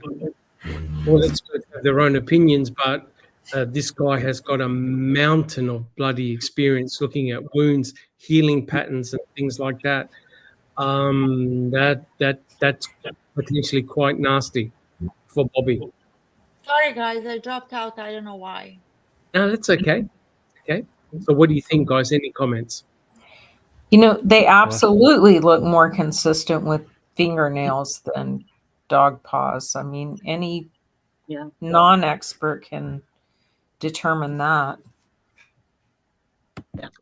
Could it just simply be possible that Bobby scratched himself and forgot? Well, I've been trimming trees for 2 weeks now, and I have some of those marks on me. So It's possible. It's possible. I mean, if he's been out in the woods and the brambles and the bushes, it's possible. Sure. Yeah. But normally when you scratch your back, you tend to put your fingers close together, not spread like that. Right. Everyone's different. Your own back, yeah. Your own back. Yeah. And it also seems that his back would have been bare when he got scratched. That too. Correct. Yep. Correct. Not necessarily. You have them through your clothes, Kay? Yeah, I do. Oh, it can happen. It can definitely happen through your clothes, no doubt. Okay. But that's a thin shirt, so Yep. In October he probably didn't have a thin shirt on in Wisconsin. Well, this is someone that lives in the area. Until it drops below 32, people here are crazy. That's all I got to tell you. Out in a t-shirt, maybe a long sleeve type t-shirt that's not that thick. It happens often, more often than you think, because they're just acclimatized to it. Yep. What I find interesting is that both examiners, years apart, from two different sides, if we want to go even that way, they agree that it's not from a puppy. Yeah, it's a it's very, very interesting. Bobby said he got scratched by his puppy. This forensic pathologist who's got a huge amount of experience goes, no, that's more consistent of being scratched by fingernails, right? Because you could tell by the fact that the scratch marks are straight down, like someone is clawing on someone's back and going, zzz. Interesting. All right. Do we have any other? Yeah, the individual who was pushing the car was shirtless. Correct. Yeah. Interesting. All right, guys. Do we have any further comments? We're all good? Okay. So let's dovetail now back into the case and into the book, right? Remember, during Bobby Dassey's testimony, there was a huge ruckus. And when they came to deliberation, I found the document. One of the jurors wanted to see, and I'll quote, "Could we please read or hear a transcript of Bobby Dassey's testimony?" Jack 61, you want to read what the judge wrote back? So quite clearly, something with what Bobby Dassey was saying didn't quite gel with the jurors, and they wanted to go over his testimony. Well, Judge Willis wrote the following to the jury members. You want to read it out, Jack 61? Sure. Dear jury members, this is in response to your request for a transcript of Bobby Dassey's testimony. As the court has instructed you, quote, you will not have a copy of the written transcript of the trial testimony available for use during your deliberations. You may ask to have specific portions of the testimony read to you. You must continue to rely primarily on your memory of the evidence and testimony introduced during the trial. End quote. The court does not have and cannot provide you with a transcript of Bobby Dassey's entire testimony. If you can identify a specific portion of his testimony, the court will attempt to address your request. Please do not discuss the state of your deliberations in any such request. And that was signed on March 16th, 2007. Willis. Yep. So did the jury ask specific questions? I don't think so. Is that a normal rule? I think it depends on the state. Huh. That's interesting. Or if that's the judge's discretion. Could be. Well, I don't think Bobby's testimony was all that long, was it? I don't. I am quite sure that. You know what? I'll say quite sure. I'm 98% sure that the transcripts weren't prepared until well after the trial, and I don't mean like years, but it was after things were said and done. I'd have to look at the compilation of record to get an exact date, but that is normal. The court reporter can read it back. You know, she could. Yeah, she could. That's right. Yeah. That's entirely possible. That didn't happen. But don't you think that's rather worrying?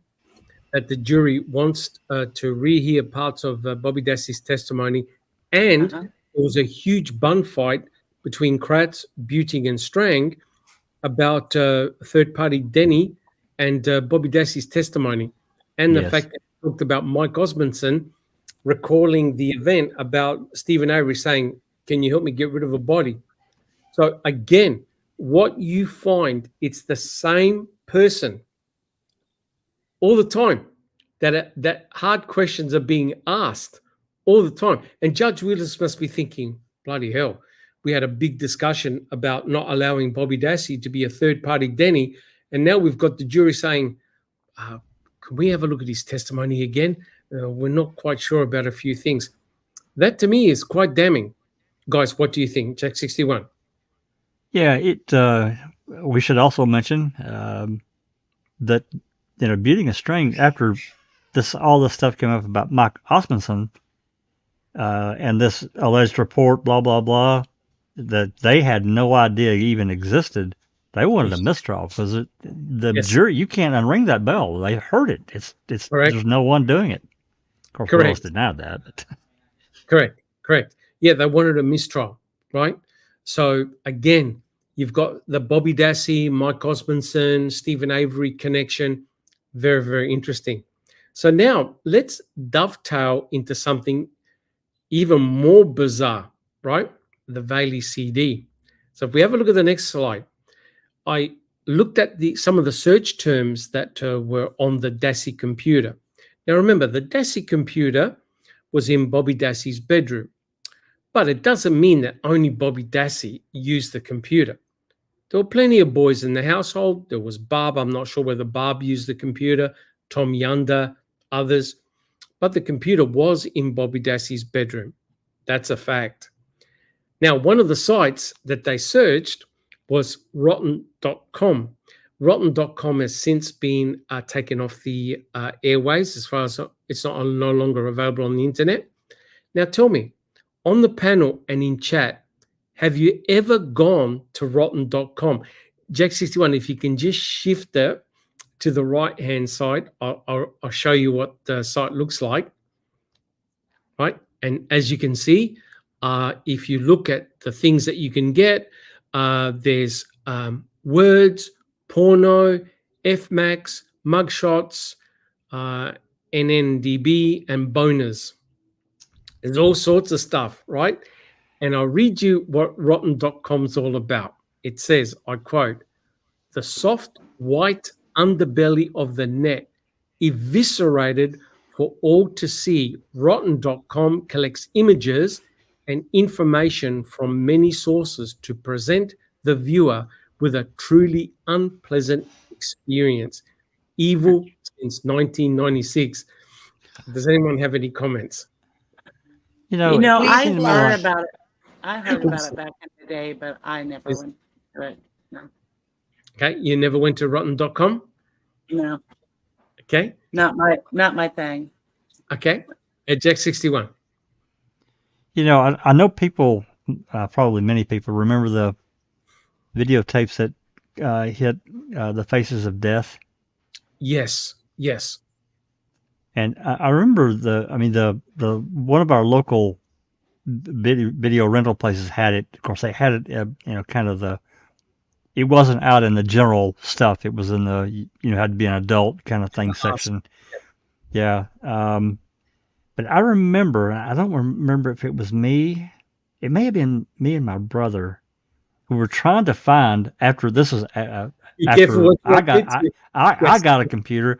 Well, I think that one of us typed it in looking for Faces of Death video, and I think rotten.com came up. I can't remember if we actually went to it or not. I don't remember. Okay. What about you, Katie? Have you ever gone to rotten.com? No, I have not. But what does NNDB mean? That I don't know. Is That that like, okay, between boners and Yep. nude, And- naked, dead body? I wonder It what could that be. means. Could be. Yep, could be. And apparently a lot of the images were random. You didn't know what you were going to get. The whole idea of that is shock value, right? You didn't know what image you were going to get. But clearly the boys were going to rotten.com and downloading all sorts of stuff. And you can see from the other sites that they went to, it was mainly to do with pornographic material. What about you? I don't recall. Did you ever go to rotten.com? No, I didn't. Okay. Neverly? Never gone on rotten.com. I was offered to go to gore.com at Ah. the time when O.J. Simpson killed Nicole. Apparently, her pictures were posted there, and I chickened out. Okay. I wanted to, but I couldn't. Yeah. Okay. I remember there was some website I went to. Oh, this was only a couple of years ago. Remember the case, the Black Dahlia? The Black Dahlia? Oh my gosh! Oh yeah, of course, absolutely. yes. Yeah. I saw the autopsy pictures. I've never Oh seen my God, because I was very interested in that particular case. That was a huge case. Oh, was it the 40s or 50s? It was a long time ago. Very famous case. Shocking. She was eviscerated. Oh, cut to and pieces. Cut in half. Yeah, and displayed like a mannequin, like an Yes. piece of artwork. But And yeah, a mother with a baby was walking and found her. Imagine Yes. that shock. Correct. So back in the day, they had all these websites that you can go to. Like I said, my daughter back in high school, the kids were on it all the time, trying to get images and shock each other and stuff like that. So yeah, now you can't get this anymore. But Did anyone in our chat go and visit rotten.com? Anyone admit to going to rotten.com? I remember there were a few last week that said they had been to it. All right. So let's have a look at. Oh, does Crocker Thompson have a question? You want to read the question of Crocker Thompson? Why is searches carried out past 31 October 05 not of evidentiary value? In my opinion, it's very important, just as important as pre-31 October searches. Yeah, I think the argument is that, well, Teresa's been killed. Who cares what they're watching after that, or downloading or viewing? But there's a lot of evidence to suggest that a lot of individuals, killers, serial killers especially, they like to relive the experience, and their viewing and consumption of violent pornography increases. But the other argument is, well, you've got to tie those searches to only Bobby Dassey, right? So the argument is there a trend leading up to October the 31st, and what happens after October the 31st? So I see arguments both ways. Yeah. Do we have any? Well, I think that's a good point Crockett made, because Yes. just because she's reported last seen on October 31st doesn't preclude someone from continuing on with these bad thoughts or whatever, if that's what's going on. That doesn't stop. So I get his point, and I really can't disagree. I just can't. Correct. But then remember, you need to take into account specificity, right? Yes, that's right. It was only Bobby Dassey That's right. was viewing this material. If any of the boys were home, either through sickness, holiday, they took a day off school, party over. That's right. You can't associate images to Bobby Dassey alone. But it's when he's there by himself and everyone's out of the house, then yes, you can say that. You can pattern match. Yep, for sure. All right. So if we can have a look at the next slide. There has been a huge amount written about the Valey CD, right?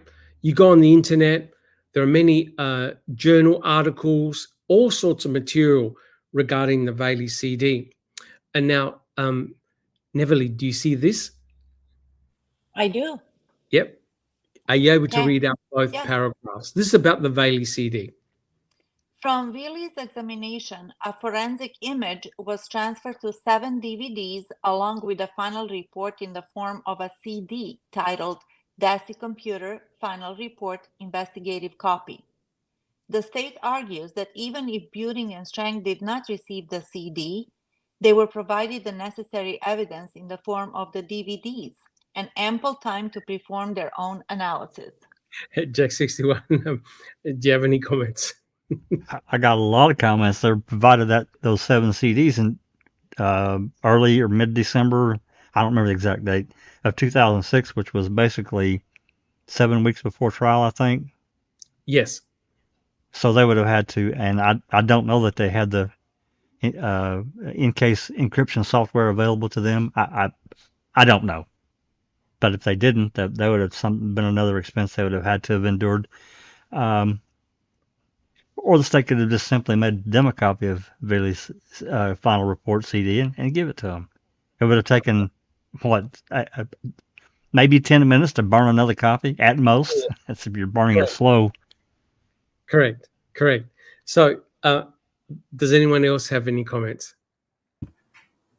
It's all such a game, That's what's so gross about this is it's a game. About this process is it's just so gross. Yep, it's a game.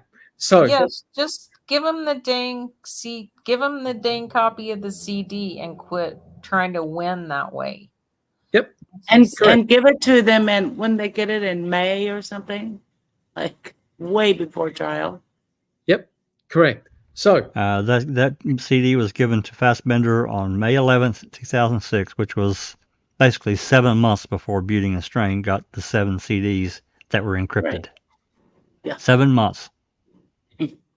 So look at this, right? They seize the DASI computer, right? They transfer the hard drive to 7 DVDs, right? So the computer hard drive is just dumped on 7 DVDs. It's all gobbledygook. It's all computer stuff, right? You can't understand it. You need to forensically examine the 7 DVDs using programs in order to extract specific pieces of information. And it took Mike Bailey, I think, 7 to 14 days to do it. Took him a long period of time to write the report. So he analyzes the 7 DVDs and he comes up with a Bailey CD that's got a PDF document. Jack 61, a PDF document that basically they were basically PDF documents that laid out his various search terms and the things that he found and that kind of thing. Yep. So instead of the state giving Strang and Buting the Veely CD, which they can open up, check, determine what's on there, Kratz says, oh, there was nothing much of evidentiary value, and they called it the Brendan Dassey computer. Yeah. The only Denny suspect that they could call up was Brendan Dassey. So Strang and Buting are thinking, well, what do we want to know about all this pornographic material that Brendan is downloading? That's not going to help our situation.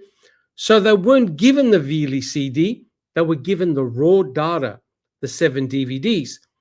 The problem with Strang and Buting is that they needed the EnCase program to analyze the 7 DVDs, and it would have taken them more than a week to do it. So the state went through all the expense of analyzing the 7 DVDs, having Veely write a report, and Kratz didn't turn over the Veely CD. He just gave them the raw data on the 7 DVDs, and the judge, Angela Sukowitz, says, tough luck, mate. We gave you the raw data. Don't blame the state. You had the raw data. Ain't a Brady violation. See you later, Jack 61. Well, I mean, I kind of look at this as let's just say that Culhane does her test on whatever item FL. She gives the information to the state, and then they encrypt that information and give it to the defense. Is it the same? Is that what they really should do? That's what they did. It's no different, in my opinion. No different at all. That's correct. So in other words, what they gave them on those 7 DVDs was useless, right? Because they never got a computer specialist to go through the 7 DVDs. Now, Strang and Buting, they wrote their own affidavits, right? So this is what Strang and Buting said if they actually had the Veely CD on their hands in 2007 and had done the analysis, right? Who would like to read this out? This is Jerome Buting, his affidavit. This is what he said in his affidavit. If they had the Veely CD, who would like to read it? I can read it, except Sammy is snoring loudly. Who would like to do Starting it? at 8? Yeah, starting at 8. Co-counsel Dean String and I met with Calumet County Sheriff Deputy Jeremy Hawken before trial and viewed all of the evidence maintained by that department in their property inventory on this case. To the best of my recollection, the CD entitled Dassey's Computer Final Report Investigative Copy was not contained in any evidence that we reviewed at the Calumet County Sheriff's Office. Number 9, to the best of my recollection, I never saw the CD entitled Dassey's Computer Final Report Investigative Copy or any of the violent pornography images discussed by Special Agent Fossbender.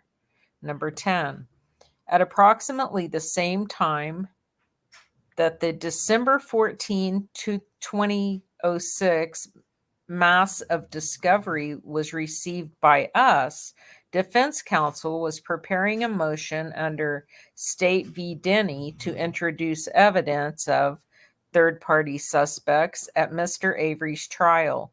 In that Denny motion, subsequently filed by the defense on January 8th, 2007, we named Bobby Dassey as a possible suspect for the homicide of Teresa Halbach.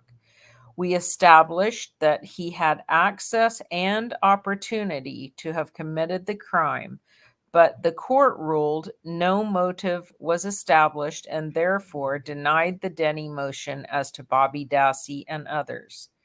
If there was anything that was on the CD investigative report from Detective Veely that would have linked Bobby Dassey to the violent porn images found on the Dassey computer, we would have included such information in our Denny motion. Such information could have strengthened Bobby Dassey as a possible suspect who may have sexually assaulted and killed Miss Halbach, and specifically would have provided evidence of a motive. There you go, guys. It's all black and white. So quite clearly, this is what Buting said. If he had access to the Veely CD and knew what was on it, they were going to use it. They're going to use it to call Bobby Dassey as a viable third-party Denny suspect. Do we have any comments, guys? Well, they had to hide that then, right? So they had to hide it. Correct. And Kratz, in his stipulation project, to call it Brendan's computer. Brendan's computer. Correct. Man, so misleading. That was so bad. Yep. So dishonest. And ballsy, actually. Correct. But it was a strategy. You have to admit. Not in a good way. Well, no, it was a clever strategy. It's pure trickery. Yes. Yes. And Judge Angie said, no Brady violation. We gave you the raw data. It's your fault for believing Kratz. Basically, that's exactly what she said. It's a Brady. I think it is. Yep. I think it is. Yep. Again, if they encrypted something from Culhane and said, well, you just got to go find out yourself what it is. Yep. I think things would be seen in a whole different light. This is no different. He is Veely is a computer forensic. Yes. I don't know if you call him a scientist or whatever, but basically that's what he is. He's an analyst. Correct. Analyst. Yep. He's got all the appropriate tools to analyze a hard drive, right? Now, if you go, sorry, Neverly. But Kratz, of course, but Kratz. He's such a slime ball, and again, uses trickery because he knew what would happen, exactly what Jerome Buting said, spelled it out. And that's why he called it Brendan's computer, because he did not want the Denny suspect to be even a thing. And he fought for that. Yes. He wrote 2 letters to the judge. That's correct. That's correct. But guys, you have to admit, this wouldn't have looked good for Bobby on the stand, right? Especially if they called up Veely on the stand and they had the phone call of Tom Sawinski and they questioned Seglob and Tom Sawinski on the stand. It would have been curtains for Bobby, right? Here's the star witness, and then you've got all this ancillary information. It doesn't look good for Bobby. Jack 61. Got one more element to add here, and I've said it before. It bears repeating, especially for those that are new. After this Veely CD was delivered to Fassbender on May 11th, 2006, less than a month later, Kratz files with a third-party Denny stuff. Less than a month. So he goes in June. I'm thinking June 6th, but it could have been like, I know it was around there somewhere, right? It was right around a month. He goes and files with his third-party Denny stuff, and they didn't give a copy of the 7 CDs even at that point in time, which they could have and should have done. Correct, because the pornographic material, the violent pornography that was on there, potentially could have been very, very damaging against Bobby Dassey, right? And so they had to hide it. But at the end of the day, we're trying to find the truth, right? Good, bad, or otherwise. Here you have a major element of the case that the the state secreted away, labeled it Brendan Dassey's computer. The only Denny they could call up was Brendan Dassey, and they didn't give him the final report, the Bailey CD. It was held by Fassbender. They gave him the raw data, and they knew that the defense had no time to analyze it, correct? Or money. They would have probably had to have hired somebody to do that, Oh, yeah. Doug. I think. Yeah, it's like saying Cohen doing all the DNA analysis, saying, look, we've got the PCR tubes here.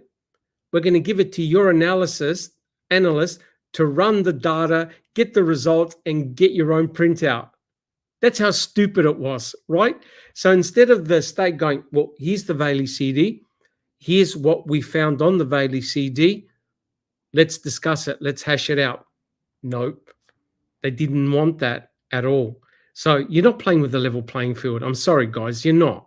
And it's quite disingenuous for Judge Angie to say, Brady? What Brady violation? Yeah, and I'm pretty sure, I'd have to double check this, but I'm pretty sure that Beasley CD was not actually put into evidence until May of 2007 after everything was said and done. I think that's right. I think that's another element that is also very interesting. Yep. Why would they wait? Why would they wait? Correct. They knew the damaging material that was on that CD. They hid it. Simple as that. All right. So if we have a look at the next slide. Now, Neverly, do you see this slide?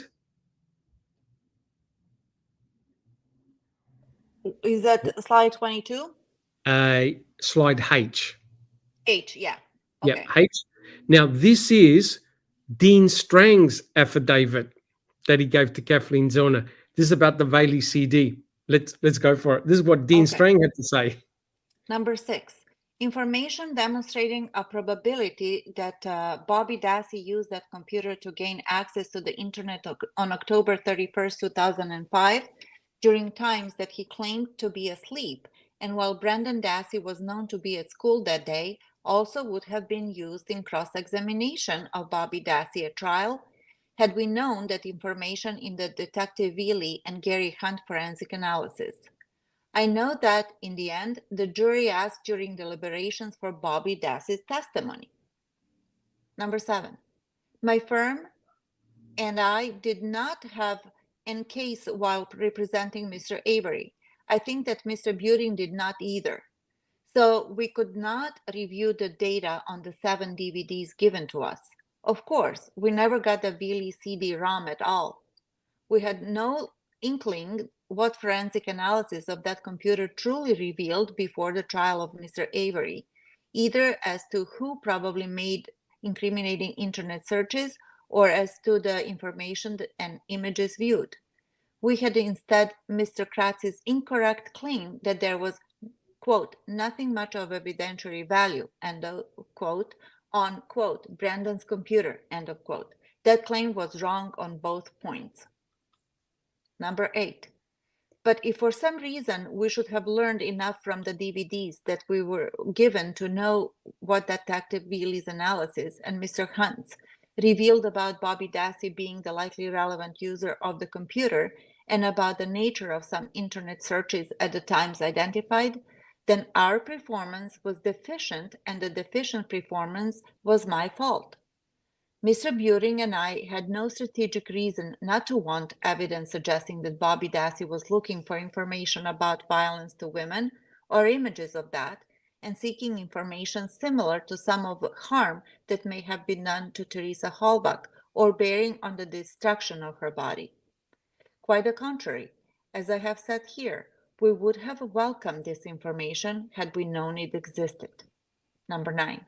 Finally, of course, we wanted this information if it was in the state's possession. We had asked in writing for exculpatory information with all the specific we could. Based on what Mr. Avery's current counsel has shared with me now about the Veely and Hunt forensic analysis, the analysis that Veely provided to the state included materially exculpatory information in the state's exclusive possession, i.e. Brady. Yep. But the judge said, No Brady violation. Do you guys Wow. agree? Do you guys agree? No. Look how insane this is. When both defense attorneys go, yep, we would have used it. Would have used it in cross-examination of Bobby Dassey, right? And this stuff, if the jury's hearing all this, the judge is hearing all this, they're putting two and two together and they're thinking, wait a minute, is this a potential motive, right? Now, we can sit here in 2024, but you've got to put yourself in the shoes of the jury back in 2007. They're seeing all this stuff going, wow, that doesn't look good. Who saw Teresa last? Hell, it was Bobby. And Bobby left hunting. Oh, yeah? And what's his alibi? It's a double reciprocal alibi with Scott Tadich. Oh, yeah, but Stephen said he saw her leave. So you've got deeper questions. And quite clearly, both Strang and Buting were really pissed off that they didn't get that Bailey CD. Guys, any comments? Travis is in the house. So hello, Travis. Welcome. Yeah. He said no strategic reasons is code for it could have been our ineffectiveness of counsel. This is trial counsel cooperating with post-conviction to get a new trial. Correct. That is correct. Yep. Ineffective assistance of counsel. Correct. Yep. All right. So do we have any other comments? All right. So Jack 61, if we can have a look at the next slide. So Gary Hunt, who works for Kathleen Zellner, looked at the Bailey CD, right? What was on the Bailey CD? And remember, we were trying to work out how big that Bailey CD was. Jack 61, would you like to read out the report of Gary Hunt? This is the analysis of the Bailey CD. This is what was on it. Yep. A, information about the acquisition of the Seagate 40 gigabyte hard drive and the serial number removed from an HP Pavilion computer tower, along with photos and evidence intake forms. B, 14,099 images were recovered from the computer, categorized as quote-unquote recovered images. C, 1,625 additional images were categorized as quote-unquote recovered pornography. D, 2,632 search results were terms blood, 1 result, body, 2,083 results, bondage, 3, bullet, 10, cement, 23, DNA, 3, fire, 51, gas, 50, gun, 75, handcuff, 2, journal, 106, MySpace, 61, news, 54, RAV, 74, stab, 32, throat, 2, and tires, 2. 317 entries identified as internet history. F, 9 documents identified as, I'm just going to say blank for life, quote unquote, blank for life, chat logs, as well as parsed, quote unquote, MSN chat logs, and, let me scroll on down here, what's this bottom one? And G, miscellaneous data retrieved from the Windows registry. Okay, so if Strang and Buting had that information, would have that raised any red flags? Oh, I think it most definitely would have raised some red flags. Yep. Now, I do want to say, look at those search terms. That look pretty nefarious. But remember, both Brendan and Blaine were gamers. And a lot of those search terms are pertaining to games, online computer games, gun, knife, things like that. They're innocent searches. They're not necessarily nefarious. So you've got to take that into account, because remember, when something is searched, you get the whole string. You can actually go to the website, corresponding website, to check out what it is, right? Whether it's nefarious or to do with a game or something like that. So not all those search terms are nefarious, but quite clearly, remember, there were occasions in which information was deleted from the hard drive. I think there were about 6 or 7 events where a lot of stuff was deleted and a lot of this material was recovered. So someone was deleting a lot of the information that was on the computer. Had Strang and Buting had this information, I'm telling you, they would have used it against Bobby in cross-examination. Guys, would you agree? Yeah? I think they would have. Absolutely. Yeah. Yeah. I mean, it's ridiculous. This is exculpatory evidence and it was withheld. I mean, it's Yes. it's just that simple. And the judges can say whatever the judges want to say because they're judges. So piss off. Correct. Which, sorry, yeah.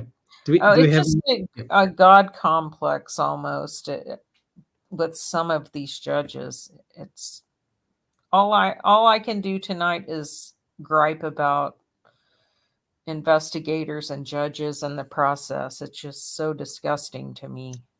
Yeah, correct.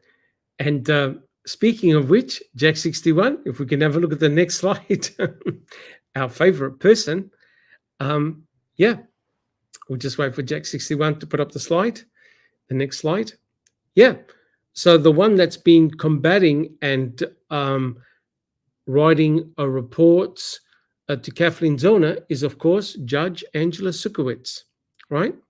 And she was named, what was it?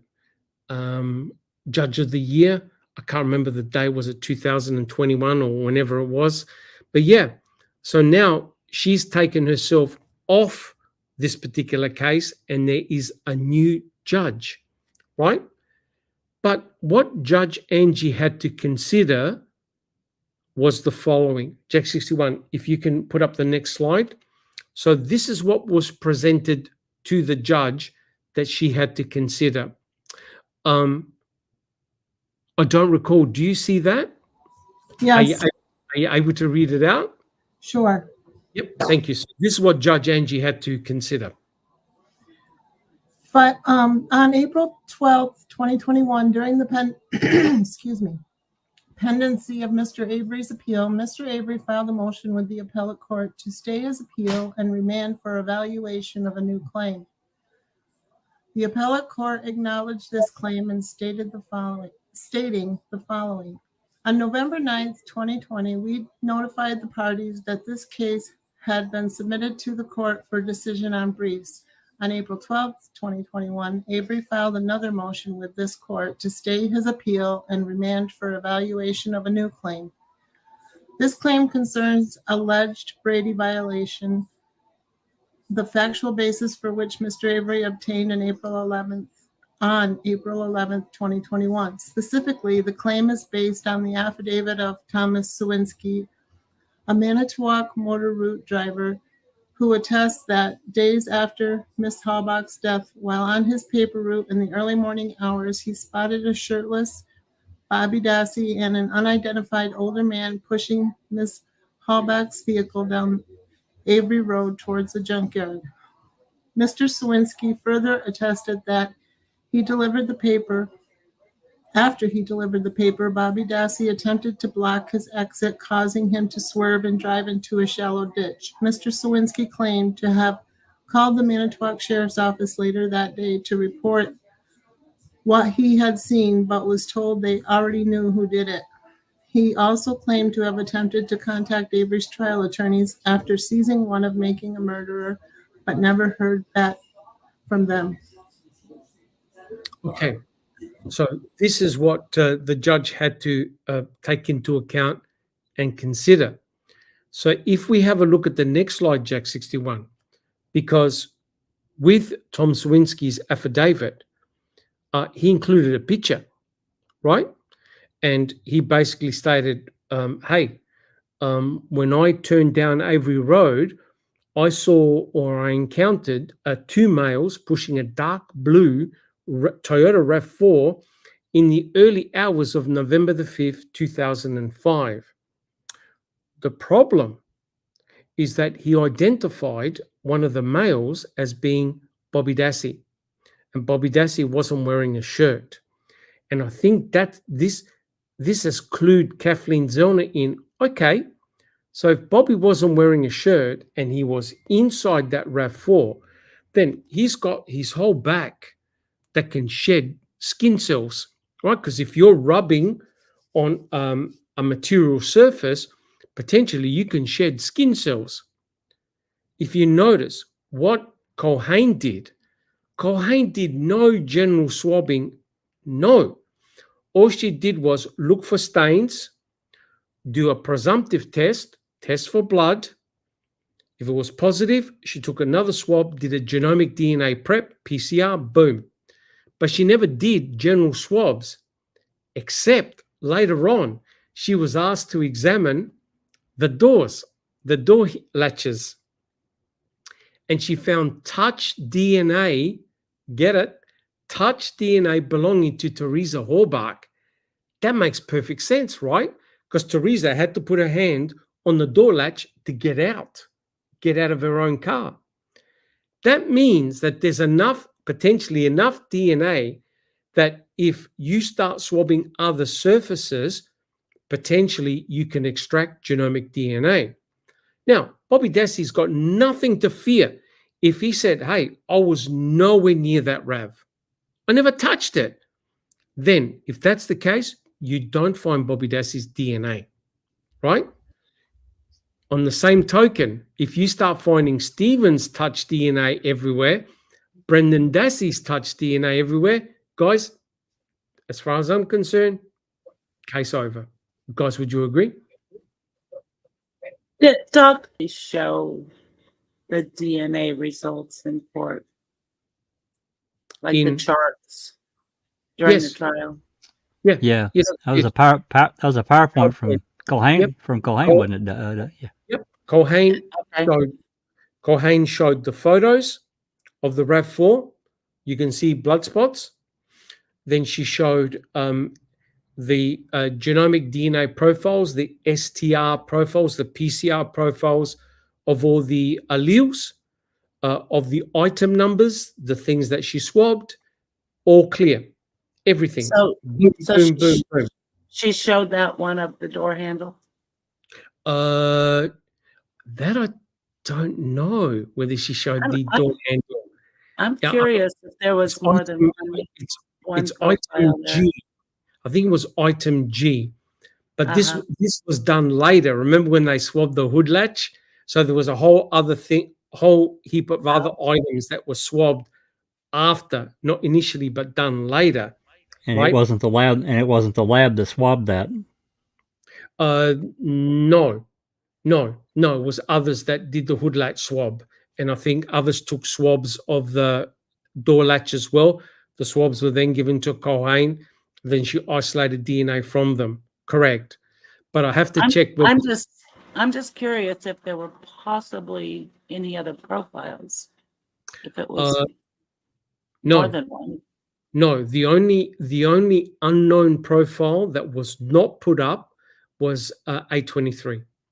She never put it up, not even as a partial profile. But if you didn't see the results for that door handle, could it be that there were more than one profile in that swab? I've read the original report. There's one profile. Okay. Just one, and they never found Stephen's. They never found Stephen's touch DNA on the door handles, right? They only found Teresa's. So it's very interesting. So Kathleen Zellner's thinking, all right, let's take swabs around the car, right? Around it and inside it. If Stephen only deposited blood, then you shouldn't expect to find any of his touch DNA. Touch DNA, that means that he was in there, correct? Touching the steering wheel, touching the knobs, leaving his DNA. And remember, the notion is that Stephen is a good shedder, right? Which means that if he's a good shedder, there should be gallons of his DNA in that RAV4. Guys, would you agree? There should be plenty of DNA in that RAV4. Oh, yeah. God, yes. On the proviso that he's a good shedder. That's what Culhane said. Oh, well, he's a good shedder. So, therefore, Therefore, if you swap the RAV4, you can determine who else was in the RAV4. So that's why it's very interesting. Also, the blinker light and the number plates. Yep. So sorry, Jack 61. Before we move on to the next slide, I did want to just back up for just a half second to us talking about the VCD, DVD, whatever. Yes. And I did look at the ledgers. It's property tag 10,296. It was first entered into the chain of custody on June 4th, 2007 by Mark Wiegert for safekeeping. And then, let me see here. Somebody named Burrell removed from evidence to copy report CD, then package it back. That was on October 31st, 2017. And then, Yep. and then remember all this. And then on November 2nd, 2017, Jeff Wish from the DCI turned over to, and then there's another entry on 2018. I guess it was returned from the DCI back to CASO. But again, the important date is June 4th, 2007 is when the VCD first goes into the ledgers. Yep. So, come on. They didn't want him to have it. It's No. as simple as that. That's Okay. right. Yeah, because it would have been very damaging. But furthermore, what Tom Swinsky observed is interesting. The two gentlemen were pushing the RAV. They weren't driving the RAV. Therefore, Correct. they had to put force on the RAV4 to push it. That's perfect for leaving touch DNA. Because unless they're wearing gloves, right? He never mentioned anything about gloves. If they're pushing the vehicle, right? And remember, there are fingerprints on the back of the RAV on the tire cover. They're smeared, but my God, that's an obvious place to test for touch DNA. And they're pushing the RAV4. And notice there were no lights on the RAV either. So what they were doing, whoever was pushing the RAV, if this happened, if Tom Swinsky isn't a bullshit artist, if this is what he actually observed, then quite clearly there was no lights on, no power on. But they needed the key to place the car, I think, in neutral or something like that in And order to steer it. And to steer it. Unlock the Correct. steering wheel. Correct. And it's relatively flat. The Avery Road is relatively flat, and to go to the pit is relatively flat as well. Because there's a video in which a group of guys walked it. They actually walked it to where the RAV4 was found. It's relatively flat. So it wouldn't have been too difficult to have pushed, but clearly you need two people to have done it. Dr. So- Silkman, I'm Yo. sorry. Did you say that you need a key to You need the key. Gotta have the push key. to put it in neutral In- in order to Push push it. it? In Okay. order to push it. Correct. Correct. And to unlock the steering wheel. Yes, even Kathleen Zona So mentioned that. how would Bobby? I mean, Have a key. Have a key. Have a Yeah, key. that is the question. Yep. Well, It's, that's the whole idea, right? And that's why Yeah. Judge is saying, no. Tom Swinsky never saw Bobby Dassey with the key or the electronics, so nothing to see here. But quite clearly, whoever was pushing the RAV, right, had to be in possession of the key, electronics, right, and potentially of Teresa Hallbach's body, right? well, who cares? If, already- first of all, what are the chances that you're going to see somebody's key? That was really like a blitz of a moment. And second of all, if they're pushing it, that means that they must have had a key or Yes. somehow, you know what I mean? That's Yes. the whole point. So why Yes. would she dismiss the whole notion just because somebody didn't see the key? yeah. And that's implied if they're pushing it. Correct. But don't you find it rather ironical that on November the 4th, they're going to examine headlights where Chucky is.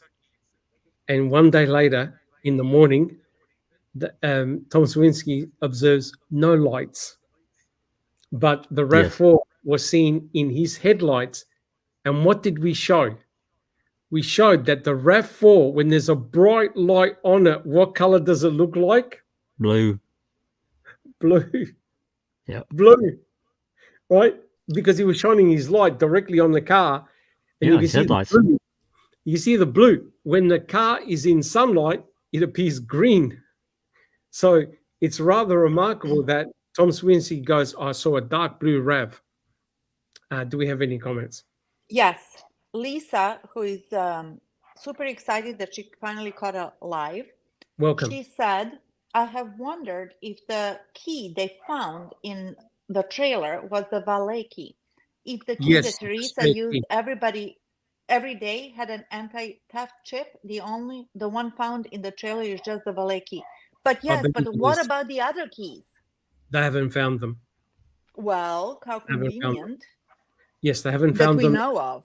No, and they haven't found a Hasselblanc camera as far as I'm aware. The very expensive one. Correct. Quantum Necklace had a question, and I went ahead and put this up since we were talking about it.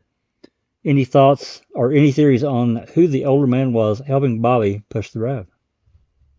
Not that I'm aware of. We're just speculating. But it was very interesting that James Kennedy almost matched the profile, right?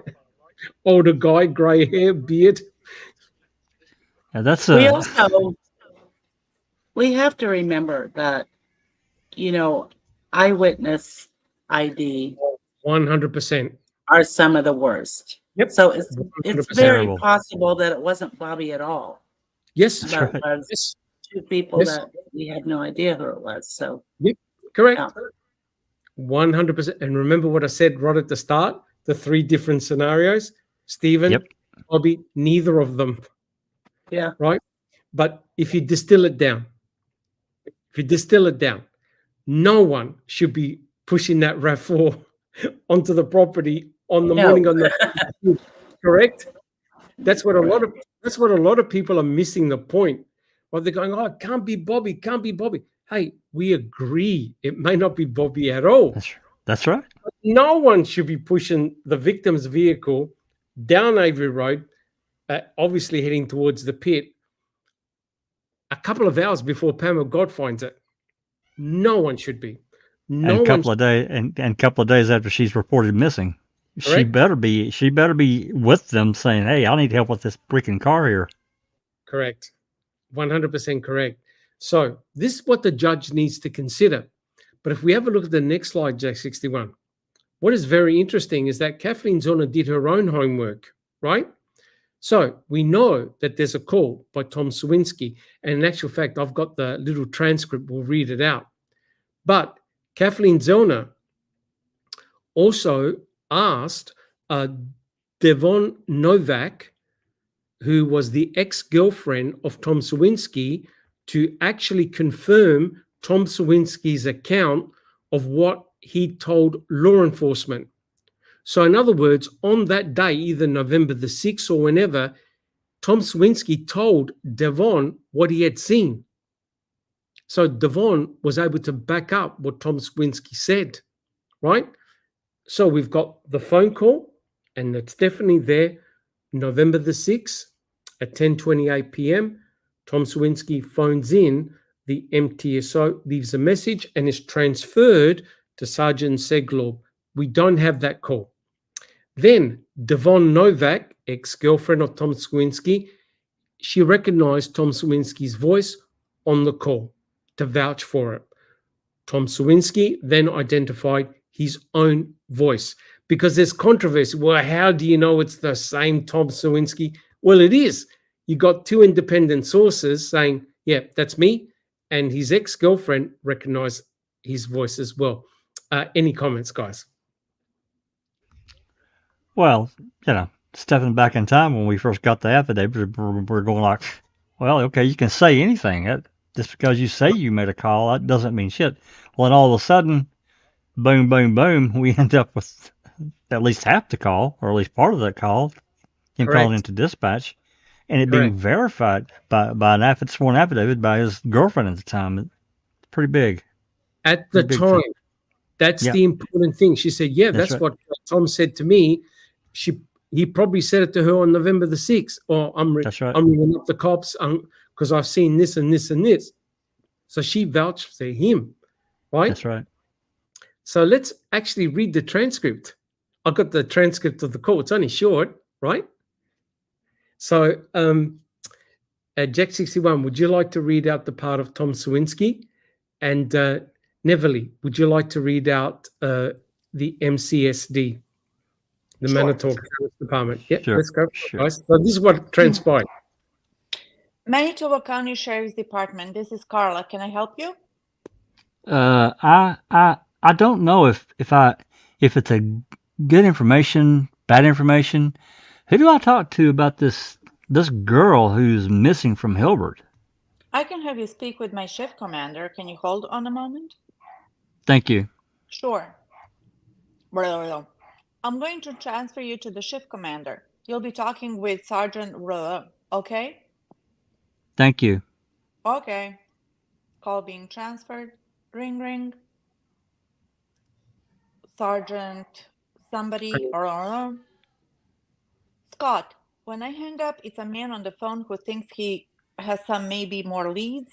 He wants to speak with somebody on the case. Sergeant, all right. Doc, Now, yes, Can- yes.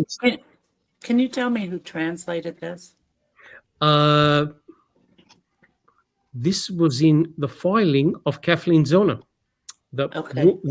I just think 500-page job. it's just not that hard to hear Sunglob in this. I've heard the call. Okay. You know, they say Yep. unintelligible, but Yep. yeah. Yep. I was Well, just Jackson, curious. we've actually got the phone call. Is it too hard to play it? Do people want to hear it? You give me about 30 seconds here. We can play it. It won't take long at all. I promise. Do people want to hear it? People in Yes. chat want to hear the call? Yeah. Sure. Yeah. Yep, Yes. let's go for it. So there's no doubt that Tom Sawinski phoned on November the 6th, and he specifically said, the girl who is missing from Hilbert, you know what he's talking about. He's talking about Teresa Horbach. The call gets transferred to Scott. Now, Scott Senglob, we don't have the other part of the call, right? So that's very, very interesting. So he definitely called. His voice was vouched by himself and by his ex-girlfriend. And Devon even said, yeah, Tom Sawinski told me what the call was all about and vouched for it. So I think Kathleen Zona did the right thing, her investigator, to investigate the veracity of Tom Sawinski. Yep. Okay. Okay, if everyone's ready, I can play it. This is only it's a minute and 15 seconds. Here we go.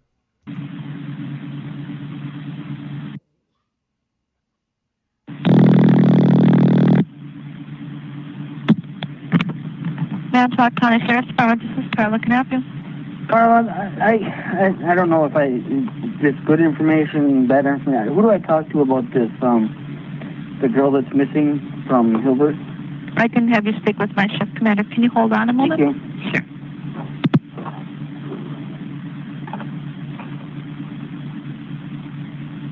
Hang on, I'm going to transfer out to the shift commander. You'll be speaking with Sergeant Senglob, okay?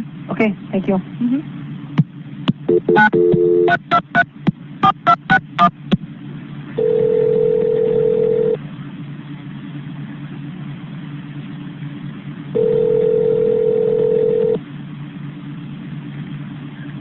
Sheriff's Department. Scott, when I hang up, it's a man on the phone who thinks he has some maybe more leads, and you want to speak with somebody on the case. All right.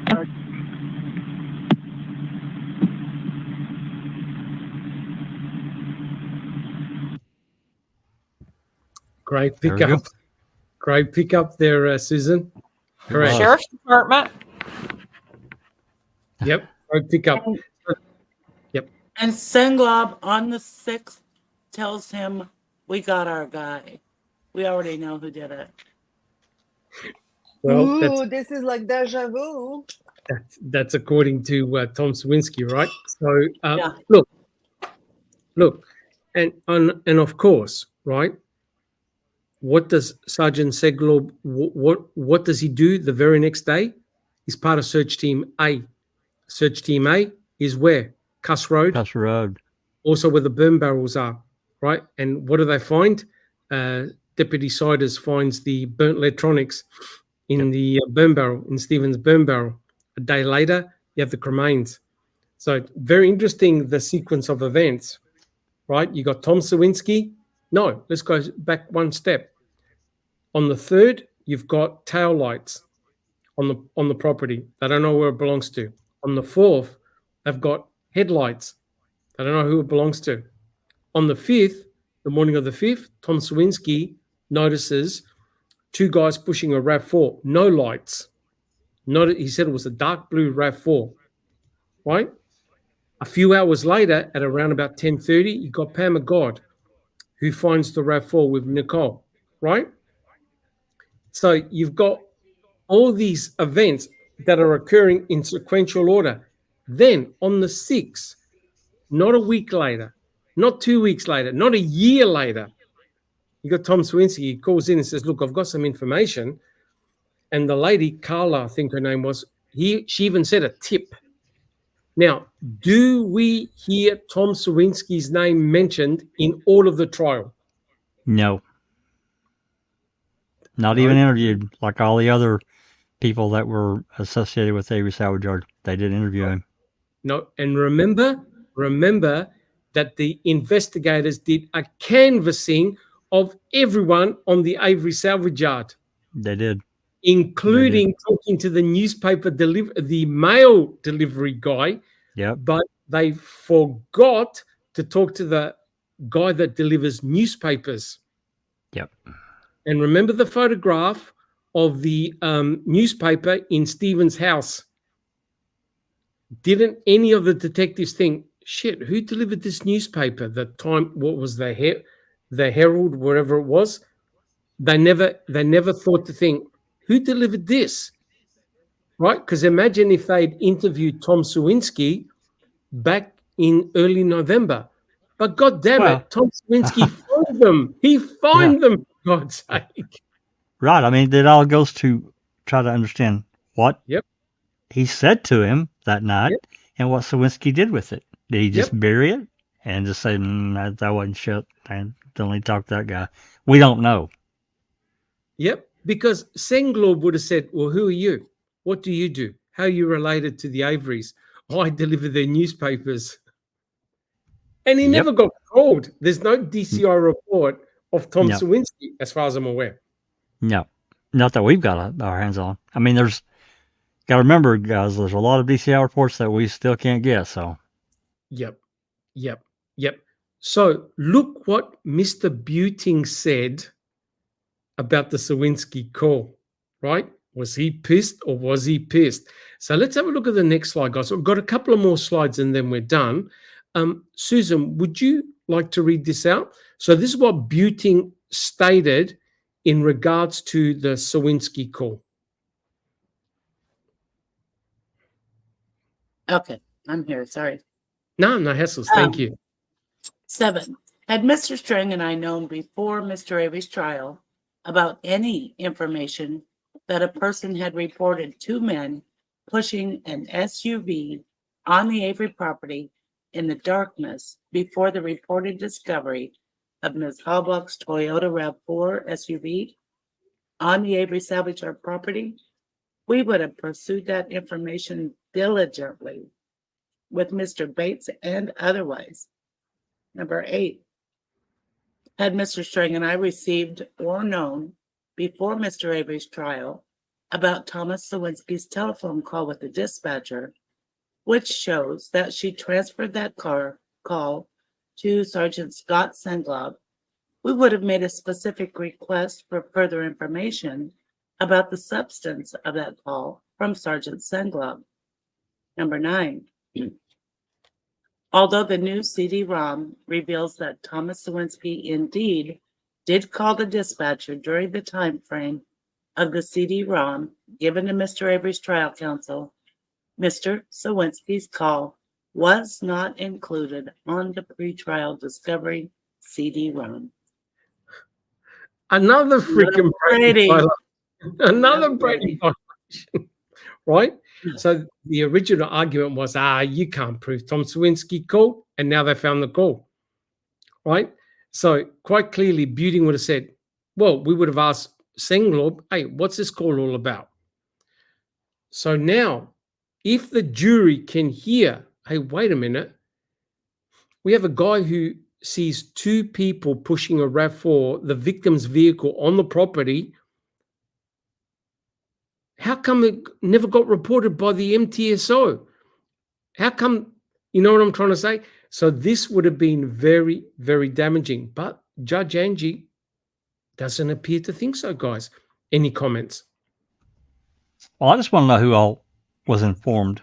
How many people did Sergeant Singleton tell after that call? Those were at 10:30 at night. I don't know how long he stayed, but clearly, they were in the process of setting up security all over the property to make sure, people didn't come in there because they were bringing generators out and all that shit. We went through them calls a number of times.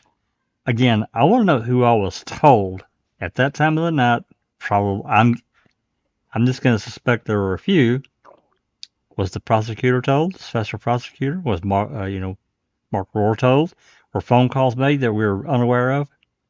Wiegert and Fassbender. I'm sorry? Wiegert and Fassbender. Absolutely. You just don't know. D.I. Shedder, I mean, how was this batted around? And we don't know. And Wasn't it Senglob that we heard some of the law enforcement talking about him, that he wasn't very bright and yes, lazy. Absolutely. Yeah. That was the Mark. I'm sorry. That was the Wiegert and Remaker call. No, not Remaker. It was Remaker and one of the Hermans. Yes. Yeah, complaining about Senglob. But yes. But could this potentially explain the bizarre behavior by Diedering when they questioned Bobby Dassey on the 9th? Maybe. Remember what Diedering said? We're not going to do any planting. Now, isn't that interesting? Yes. We're law enforcement officers. We wouldn't do any planting, etc., etc. And why would they say that to Bobby? What did Senglob? What was told to Senglob? Well, I think Bobby said something about that he thought they planted stuff, didn't he? He did. He did say that. Yep. Yeah. He did. And they're not going to risk their careers and blah blah blah blah blah. Correct. Yeah. Correct. Interesting. All right. So you can't just let all this go, right? You have to look at Tom Sawinski and say, well, come on. Is he a bullshit artist? Is he looking for his 15 minutes of fame? What did he actually say? So let's have a look. This is before the affidavit.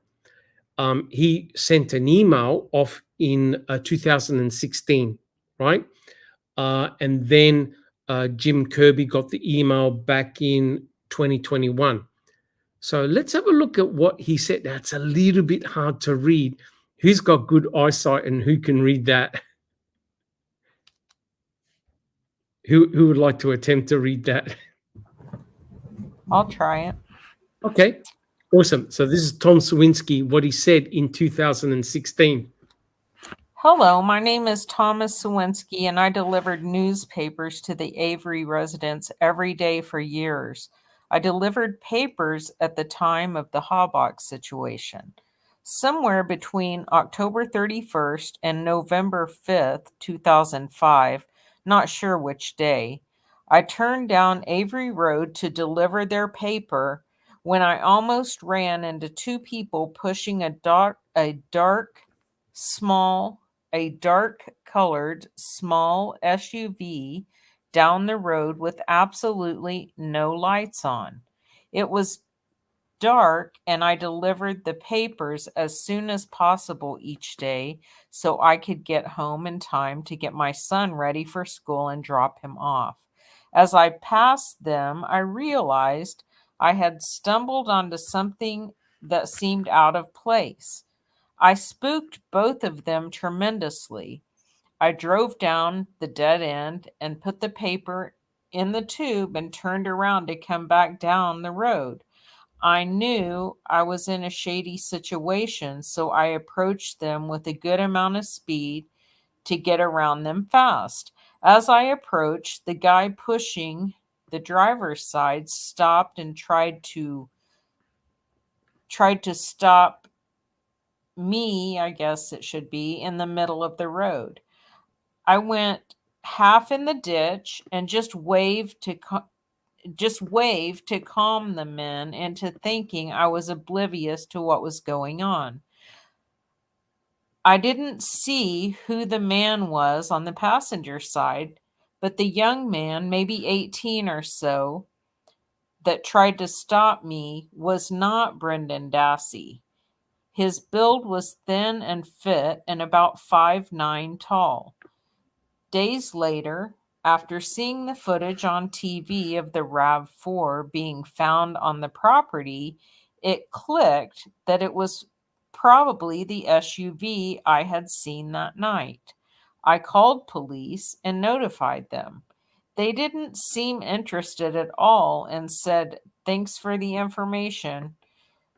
Never asked me to fill out a report or even ask for my name or phone number. At the time, I just figured they had enough evidence and were not concerned with my information. After seeing the documentary on Netflix, I decided that someone other than Manitowoc County officials needs to hear this. They were pushing in the direction towards the house from the highway. Okay, do we have any comments? So this is what Tom Swinsky said in 2016. Do we have any comments? Well, he Well, didn't say it was go ahead, Bobby Susan. Dassey, for one Susan. thing. He Yeah, didn't say Bobby Dassey. He had seen Ma'am, Yep. and at this time, he didn't say it was Bobby. He didn't describe the second person the same as he did Yes. prior. Yes. He didn't mention that he had his shirt off in this one.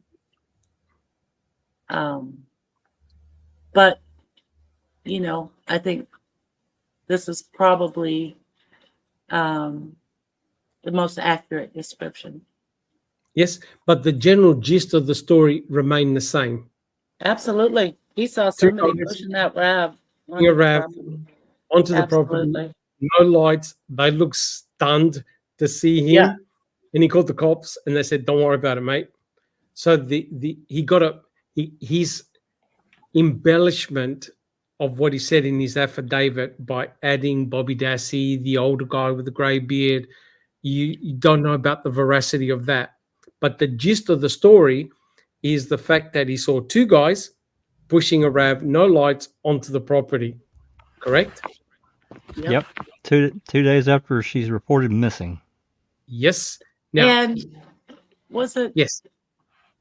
Oh, he sent this to Jim Kirby. Okay, that's Casey's investigator. Yep. I think this originally went to the Innocence Project, and then it got transferred to Kirby, the investigator for Kathleen Zellner. But no, I think those are two different Okay. emails. okay, They're described different, or his description is a little different. because it says begin forwarded message. So if you look up top, it's 2013. And then I think that message was forwarded in 2016. Yeah, that's what I'm reading. The original message. 2013. Yeah, that must sorry.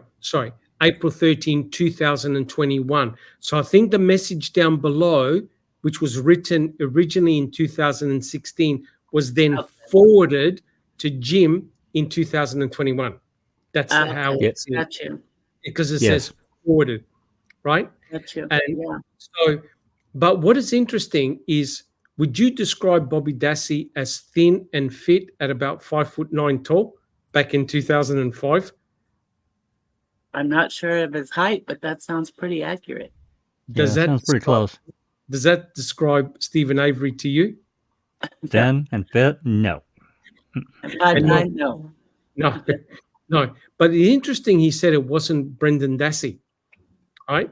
Very interesting. So the way So I is this see the one that he sent to the Innocence Project? I'm sorry, I'm just trying to figure this out in my brain.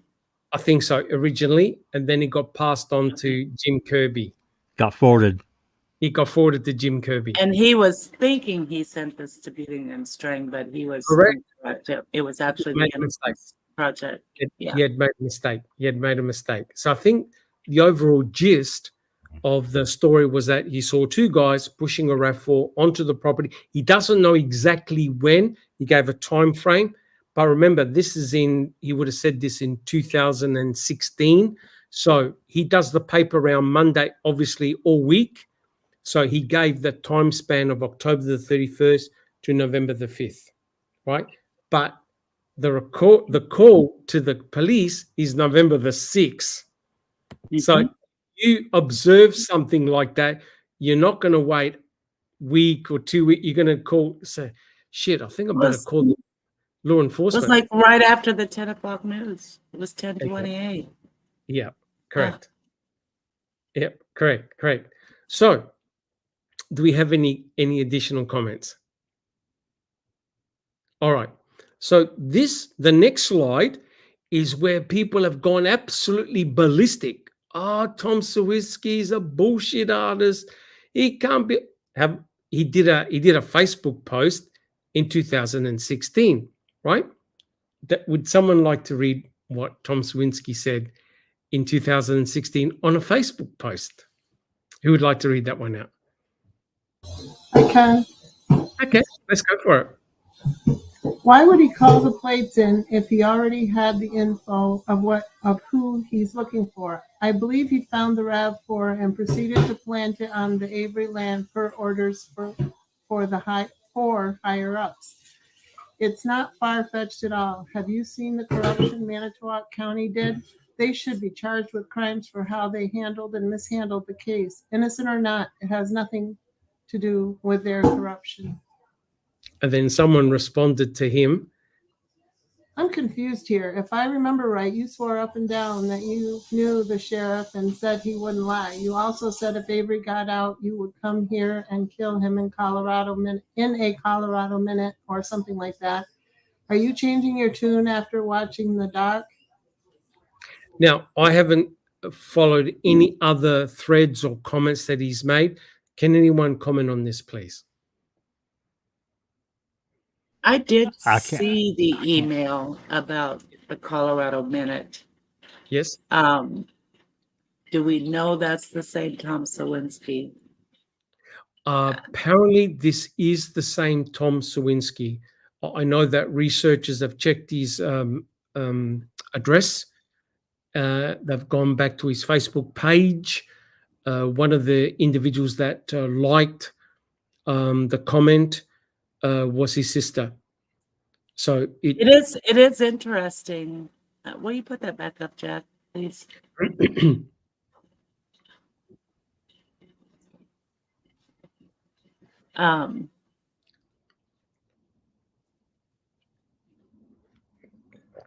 He wouldn't lie. Avery got out, he would tell him and kill him. Well, he didn't question after he called in and they didn't contact him. He felt like they must have had everything they needed. So, at that time, and I don't know when that post was, the previous one about the Colorado Minute.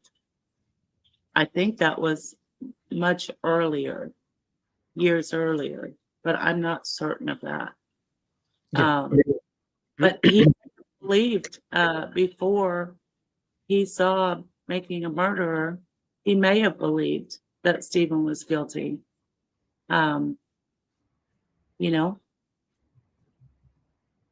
and then changed his mind after he saw that. And then, Yeah, based on probably on what he's heard around town and so forth and so on. That's and then, very yeah, very and possible. yeah, and then felt like he needed to get in touch with somebody. Yep. So the upshot is this, right? Does that post debunk Tom Sawinski? No, I don't not think at it all. does. I don't think it does at all, right? And so what, in order to clear it up, you need to subpoena Sergeant Scott Seglob and talk to him and say, what did Tom Sawinski say to you back in 2005, November the 6th? Guys, would you agree? Yep. Yep. That's what you need to do, right? What happens after, in my opinion, is irrelevant, right? But all of this will be discussed, right? Because there'll be people who try and debunk Baresh, Sawinski. Oh, look, he said this in a Facebook post. What does he mean by this? Well, subpoena him, talk to him. What did you mean by this, right? Get it from Seglob and say, right, what did he tell you? Did you write it down? Because normally Seglob would have had to have written it down as a tip, correct? Every call Yeah. that comes in, he's got to write it Yeah. down. Yep. We haven't seen anything. Absolutely. Okay. Yeah. So, guys, you can see here at the Foul Play team, we haven't hit it. We've presented this. This is what people are calling damaging, disparaging of his character. He's bullshitting. He's this and this and this. Here it is. That's the message. That's his Facebook post. I haven't seen the post before. I haven't seen posts after. If anyone's got a link in chat, put it in, guys. We'll definitely check it out for you. We'll definitely check it out. Dr. Guys, Silkman, yeah. going back just a bit before we started talking about Tom Sawinski, just in this segment, did somebody say that the police thought that he was slow or weird or something? Did I hear that right? Of Tom Sawinski?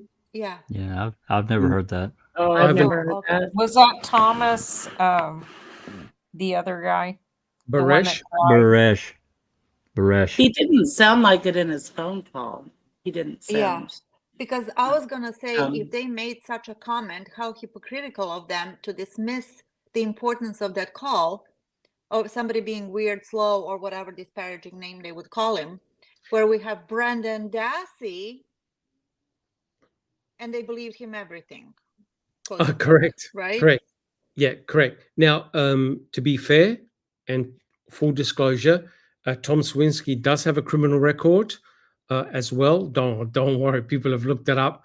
But all of this will be brought up, hopefully, in front of a judge, right? To me, the clear distinction that needs to be made is what did he tell Sergeant Seglob, right, on November the on 6th? November 6th, yes. On November the 6th. That's the crucial thing. Did he provide information about two guys pushing a RAV4 onto the property in the early hours of November the 5th? If he did, that's damn serious. Very, very serious. And thank you, rumor has it, for that generosity. Fantastic. Thank you so much. All right. Well, look, guys, I've just got a couple of more slides. Now we're going to dovetail back. So we've presented all this information, right? Now the judge has to consider all of this. Neverly, would you like to read out slide 55A1? So this is the judge, right? On the other hand, Judge Sutkiewicz was unimpressed with the discovery of Zellner's two new witnesses, in spite of the fact that both men independently put Halbach's RAV4 in the control of Bobby Dassey after her disappearance. Okay, can we have the next slide, please? So the judge clearly was not too impressed. We can have the next slide, Jack 61. Page 25. Yep. Finally, the defendant asserts that the Sawinski affidavit supplies a direct connection between Bobby and the murder of Miss Halbach. The defendant asserts that because Bobby was in possession of the victim's RAV4, it proves that he had access to the key to the defendant's car and her electronics that were found in the burn pit. That's a These mistake. items, That's a mistake. It wasn't the these burn barrel. Yeah, burn barrel. Yeah. These items are links that are central to proving Bobby Dassey's involvement in the murder of Miss Halbach. The defendant argues that Bobby's possession of the car provides a direct evidentiary link between Bobby and the crime committed, making him a viable third-party suspect. Even if Bobby was found in the possession of the victim's automobile of the night of November 5, 2005, there is only speculation and no evidence to prove that Bobby was in possession of the car or that he had exclusive control over the vehicle prior to that night. What? How about some DNA testing? Yes. What? Yes. So in other words, the judge is saying, hey, look, Bobby and this other guy, they were just walking around at 2 a.m. Oh, they found the RAV4. Oh, they're nice guys. They pushed it onto the Avery salvage yard. Nothing to see here. You can't prove that Bobby was in possession of the RAV4 prior to when he was seen pushing it. What do you think of that, guys? Why would he have to have exclusive control of it prior to that night? I mean, he had another guy with him. Yeah. For one thing. Kind of like And what do you mean no evidence? It's inexplicable. Yeah. Yeah. What do you mean no evidence? Somebody called up to report. Right, but what the judge is arguing is, well, how do you know that Bobby and this other guy just stumbled upon the RAV and had no idea that it was there? And they, through the kindness of their heart, they decided to push it onto the property, as opposed to Bobby knew where the RAV4 was, went and retrieved it. Exactly, and had intentions to hide it. To frame his uncle. The judge is saying, no, nothing to see here, guys. You can't prove that Bobby knew where that RAV4 was. He could have just merely stumbled upon it, found it, and him and his buddy pushed it onto the property. You know, it's reminiscent of another tip that got called in on the 7th about the guy that was geocaching, found all that blood on the tree, and a missing person poster of Teresa out there in that. And this was, it was nowhere near like a store or anything like that. And as far as we know, it was never investigated. No, and you also have to consider where the RAV ended up after it was being seen pushed and how it was left. 100% correct. Yep, 100% correct. And you know, here's the bizarre thing, right? And this is what I still can't understand. Say Stephen did this, and even the judge is arguing. The judge is saying, well, how do you know that Stephen didn't bring the RAV4 to say the turnaround, to dump it at the turnaround, then come back? And then he thought, I don't think it's a good idea to leave it at the turnaround. I'm going to ask my nephew Bobby and his mate to go get it, so he's protecting me and Brendan. Don't laugh. That's exactly what the judge said. But that's not what the jury heard. That's right. Nothing even. And her bringing Brendan into it as well as, which we'll talk about in a second. Yeah. So the judge is coming up with these incredible arguments that because Stephen can't prove that Bobby was in control and in possession of the RAV4 prior, nothing to see here. The judge isn't even saying, what the hell is Bobby and this other guy doing with the victim's vehicle? No. The judge can't incriminate Bobby or this other guy. There has to be a logical reasoning why Bobby and this other gentleman are pushing the victim's vehicle a few hours before it's found. But it should raise a huge red flag to the state, to the judge. Because it does not follow their narrative. Exactly. No, it doesn't. Period. The jury went on what was presented in court. You can't come up and say all of this doesn't matter now, or that, oh, well, maybe this is what happened. And well, you can't do that, especially as a judge. No. And maybe that's why she's not on the case anymore. Just saying. Yes. Yes. The state is stuck with the narrative that Teresa was killed either in the trailer or the garage, depending on what troll you listen to. The RAV4 was placed in Stephen's garage. Then Stephen and Bobby and Brendan drove the RAV4 to the pit. Remember, past their mum's house, past Dolores's house, past Chucky's house, all the way down, and then they went home. Well, depending on which version of Brendan's story you true. Which version you want to listen to, right? Yeah, that's right. But now you've got all this anecdotal evidence saying, no, mate, the RAV4 was spotted off the property, which then begs belief. Why would Stephen or anybody else go and retrieve it and Stephen leave his own blood in the RAV4 only to point to him? Where's the sense of that? It's nonsense. It's just complete nonsense. If the RAV4 is at the turnaround, wouldn't Stephen bring 2 flares, a can of gasoline, douse the entire vehicle, burn it up at the turnaround? Done. I don't know anything. All DNA is gone. All DNA is gone. Completely gone. Nope. The notion that Stephen brought it back somehow, that he was going to crush the vehicle, makes no sense at all. They wouldn't have gotten rid of his DNA. They could have still found it. I would not. No, the cadaver dog would have still picked it up. And if you notice, Jet 61, you notice what law enforcement did. They went to all the scrap dealers. Have the Averys dropped off any crushed vehicles? They were one step ahead.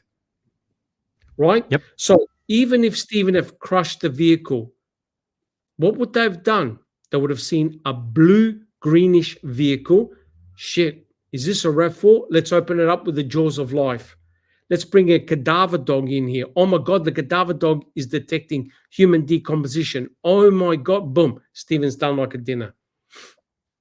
The only way to get rid of the forensic evidence is literally douse it in gasoline and burn it to the ground. I just want to answer real quickly Quantum's question. Bobby did not work Friday or Saturday night. No, he worked Sunday night through Thursday night. He was off Friday and Saturday. So potentially it could have been him. That's why Dean Strang asked him, "Oh, so you were home?" Yes. Yeah, remember a couple of podcasts ago, we actually worked out. Now, a lot of people have argued, well, maybe Sawinski said November the 5th because someone told him that Bobby was home. You know what I mean? The argument is, well, he could have picked another day. But the thing against that is the flyover. The flyover found nothing on November the 4th. That's right. Fabian, Earl, they were down there. I think Stephen was down there too, right? Sighting in the rifles, driving around. We never saw anything down there, right? And that's including any potential customers walking around looking for parts. 100% correct. In fact, I think David I don't think he went down to the pit, but there were other people that went down there. No one saw anything. All right, Jack 61, can we have the next slide, please? 55. Yeah, that's it. Who would like to read this one? I'll read it, Doc. Yeah, let's go for it. The defendant further asserts that Bobby's possession of the car gave him access to the victim's car keys and her personal electronics. Again, this is speculation by the defendant. Mr. Sawinski's affidavit does not mention seeing Bobby with the key to the victim's car. In fact, the affidavit establishes that Bobby was pushing the victim's car without power on the night in question, placing doubt on whether he was in possession of the victim's car key. The victim's key and electronics could have been taken directly from the victim or taken from her car at any time prior to or after the murder by another individual, long before the auto was in Bobby's possession. There is no evidence of record taken from the car that links Bobby directly to the actual homicide of Miss Halbach. For Correct. fuck's sake. Correct. Oh So my God. because Sawinski never saw Bobby dangling the key or Teresa's electronics, the judge is saying, no, nothing to see here, guys. Has she All ever heard that people push the car for a reason? Maybe in the middle of the night, especially Not if he was correct. shirtless, that's, you know what I mean? They didn't want to turn it on. Correct, or attract attention. Yes, to But attract apparently you have to attention. have the key to put the car in neutral and I think to turn the steering wheel as well. So whoever was pushing the vehicle had to have the key with them. Correct. Nobody saw the Uh, key in Stephen's hand either. No. That, Or the electronics that's or correct. anything. Yep, correct. Correct. it comes back to how high is the bar going to be set for Stephen Avery and Brendan Dassey versus everyone else in the criminal justice system. This is a bar that can never be met, and I'm not a lawyer. I can even see that. Well, she's speculating a bunch over here Oh God, yes. and deflecting. So, how is that logical and allowed? Well, you can't. The state is in a very precarious position. The state has to shut the door. The state doesn't want Kathleen Zellner going, okay, I'm going to test that RAV. I'm going to test everything. I'm going to test for touch DNA. If it's not Bobby, he's got nothing to worry about. Here you have the judge saying, I don't care if Bobby's pushing the victim's vehicle. It doesn't directly link him to the murder. Right? So he's caught red-handed, what Sawinski said, not me, Sawinski. He's caught red-handed with another guy pushing the RAV, the victim's vehicle. The judge is saying, nothing to see here. But if that was Stephen, if Sawinski caught Stephen and Brendan Dassey pushing the RAV, what would have occurred? It would have been party over. Correct, guys? We wouldn't be here. Oh, yeah. We would not be here. But because the state star witness was named as one of the people pushing the victim's vehicle, and Kratz said in court, the last citizen to see Teresa Halbach alive was Bobby Dassey. And Bobby Dassey admitted he left and went hunting. You start putting two and two together and you go, wait a minute, this has gone full circle. He's the one that sees Teresa last, the last citizen. And oh my God, you have an independent two people putting Bobby Dassey in possession of Teresa Halbach's RAV4. And the judge is going, I don't care. Doesn't mean he killed her. Also, just because Sawinski didn't say he saw Bobby with the car keys, she can't just assume he didn't. I mean, this is what an evidentiary hearing is for. I mean, she's making all these conclusions on her own. Correct. It's just wrong. It's not what judges do. Correct. Any other judge, if you presented this to me, if I was a judge or to anybody on this panel, you'd be going, what the fuck is this guy doing with the victim's vehicle? Let's hash it out. Let's hash it out. Let's work it out. Let's get in Seglob. Let's get in Sawinski, Baresh. Let's work this out. What's going on here, guys? But the judge doesn't want that to occur. The judge is saying to Zellner, go away. Go away. Oh, I hate that shit. Of course, the state wants finality. Of course they do, but it's just a shame that the judge is on the state side in helping them achieve finality. Take that E off of shame. It's a sham. Mm-hmm. And Right. like Susan, I'm sorry. I'm done. Like Susan said, this judge is not only is she on the state side, but also, come on, man, that's not the place to hash this out. An evidentiary hearing is. this is ridiculous to Yeah. have your evidentiary hearing on this page. Mhm. She conducted it herself, I guess, and that's what she came up With with. no witnesses. With no witnesses. Yeah, we don't care what you have to show us. We know this. Yep. But Ugh. you can understand the frustration, right? You've got the withholding of the Bailey CD, right? And that's got incriminating information, which back in 2007, perceptions be what they are, it would have been damaging, right? You've got Bobby Dassey, who can't remember going down to the pit area with his uncle, checking out the headlights. Oh, I don't recall. I don't recall, right? You've got this bizarre mutual reciprocal alibi between Scott Tadich and also Bobby Dassey. The only person, and I think and Neverly made the point, the only person who looked at their clock was Scott Tadich. Oh yeah, I looked at my clock, 3:10 or wherever the time was. The only person who can give a time, except the other propane tank driver who had a record. So you've got this bizarre situation. And whose name keeps popping up? It's Bobby. It's Bobby everywhere. And Mike Osmondson. And that's why he is the state's star witness. Yes. Yes. I hope and pray that Tom Sawinski made a mistake in identification. But you have to admit, this is very powerful exculpatory evidence for Stephen and for Brendan. If it's not Bobby, if it was an eyewitness identification, especially in the dark, and your heart is racing, adrenaline pumping, it's very inaccurate, right? Could have been anybody that Tom Sawinski saw.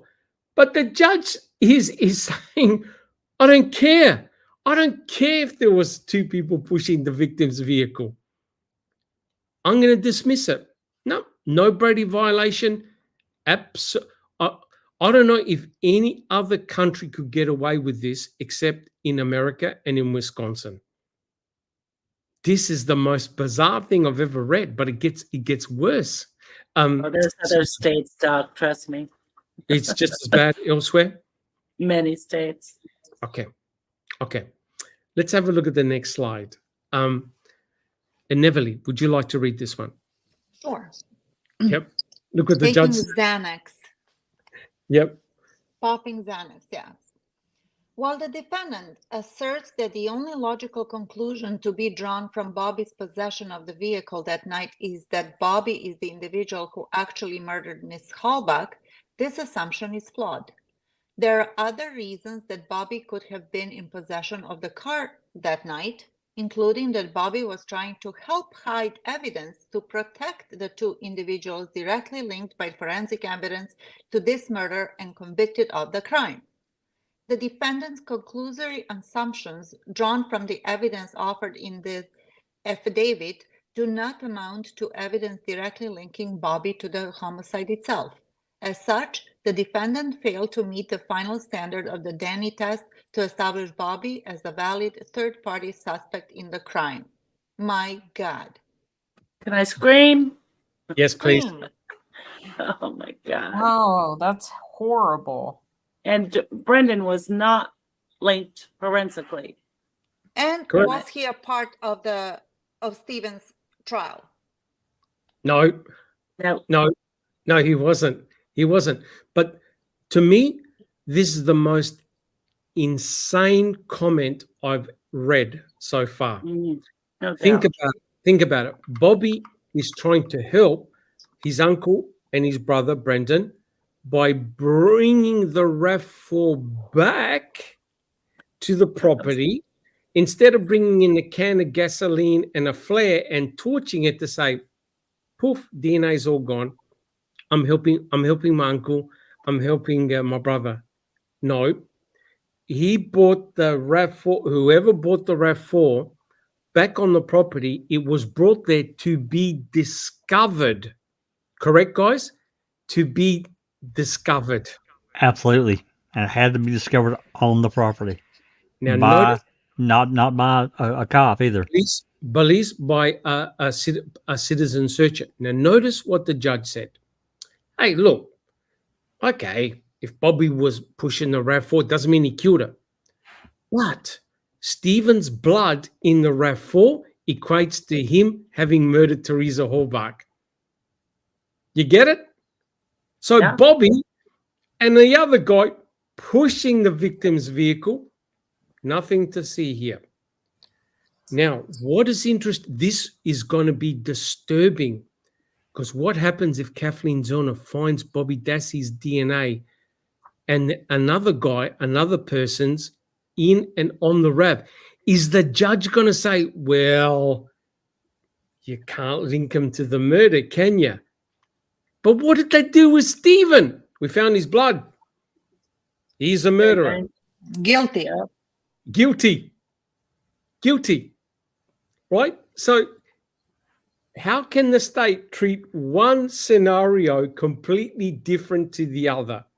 Blood, sweat, whatever. It's DNA. It means that you potentially were there. Now, trying to plant. Yep. I was going to say, trying to plant touch DNA, that's going to be extremely, extremely difficult. Planting blood is a piece of cake, right? Neverly. Zellner, if jury heard all of this mess with Bobby and his involvement and the witnesses and whatnot, it would have been a reasonable doubt raised, don't you think? Not only that, but potentially, Neverly, Bobby Dassey could have easily have been a co-conspirator. Yes. Which the state never, as far as I'm aware, never went for. Right? Because they wanted to use him as a star witness to point to the other two guys. It was worth it to them. Correct. So therefore, if you're going to use Bobby as your star witness, because the case is a sham, you have to protect him. That's exactly what the judge is doing, protecting Bobby, right? Rightly or wrongly. Now, we're not saying that Bobby was the person pushing the RAV, but the judge's comments are so bizarre. Now, let's look into this. Bizarre. The two individuals directly linked by forensic evidence. Let's have a look at the next slide. Right? Jack 61, do you see the next slide? Yeah, sorry, I hit the wrong damn thing here. Here we go. Are you trying to tell me that Judge Angie Sukowitz was not aware of this statement by Stephen's defense attorney, Brendan's defense attorney? You want to read it out? But I don't believe you'll hear evidence about Brendan Dassey's DNA. You won't hear the same evidence involving Brendan Dassey. There won't be any DNA, no blood, no saliva, no sweat, no hair, nothing. No fingerprints, no science that's going to point you to Brendan Dassey. Not the science that points to Stephen Avery. But again, this is Brendan Dassey's trial, not Stephen's trial. It's about a 16-year-old boy at the time. It's about a 16-year-old high school student with below average cognitive abilities, a 4th grade reading level, a low IQ. It's about a shy introvert, socially inept, suggestible child. That's what this trial is about. Judge Angie, are you trying to tell me that Judge Angie was not aware of this? That there was no forensic evidence linking Brendan Dassey to Teresa Hallbach or the RAV4? She probably isn't. She probably doesn't even know all the facts of the damn case. Hold on. Let's have a look at my final slide before we comment. The next slide is my final slide for today's presentation. If she wasn't aware of this, she absolutely would have been aware of this. This is Culhane in Stephen Avery's trial, right? I'll read out the question. Who would like to read out the answer? I can do it. Oh, go ahead, Neverly. Okay. Beverly? Okay. Did you ever find any DNA of a gentleman named Brendan Dassey anywhere in all of your tests? No, I did not. Not one shred, right? No, I did not find his DNA. And you had his profile? Yes, I did. Hick. I am utterly speechless. That Judge Angie, a judge who won Judge of the Year, was not aware that one of the people in prison, sitting in prison, has no forensic evidence against him. None linking him to Teresa or the RAV4 or the victim's vehicle. And yet, we have two independent witnesses putting Bobby Dassey right next to the RAV4, and the judge goes, I don't care. Can I read again Yes. that slide 55C, please? Yes. Okay. While the defendant asserts that the only logical conclusion to be drawn from Bobby's possession of the vehicle that night is that Bobby is the individual who actually murdered Miss Halbach, this assumption is flawed. Now pay attention. There are other reasons that Bobby could have been in possession of the car that night, including that Bobby was trying to help hide evidence to protect the two individuals directly linked by forensic evidence to this murder and convicted of the crime. How could somebody, whoever reads this, the next judge, if they affirm this, then we are just doomed as a society. Yeah. Oh, yeah. Oh, yeah. I don't know what to say. I can't believe a judge with that experience didn't know that Brendan Dassey, there's no forensic evidence against him. None. It's just his words. And you know what he was, a 16-year-old kid, an introvert, shy. And he was absolutely done in by the Reed technique, who can coerce false confessions. Every freaking academic around the world knows this. The judge, he went straight over her head.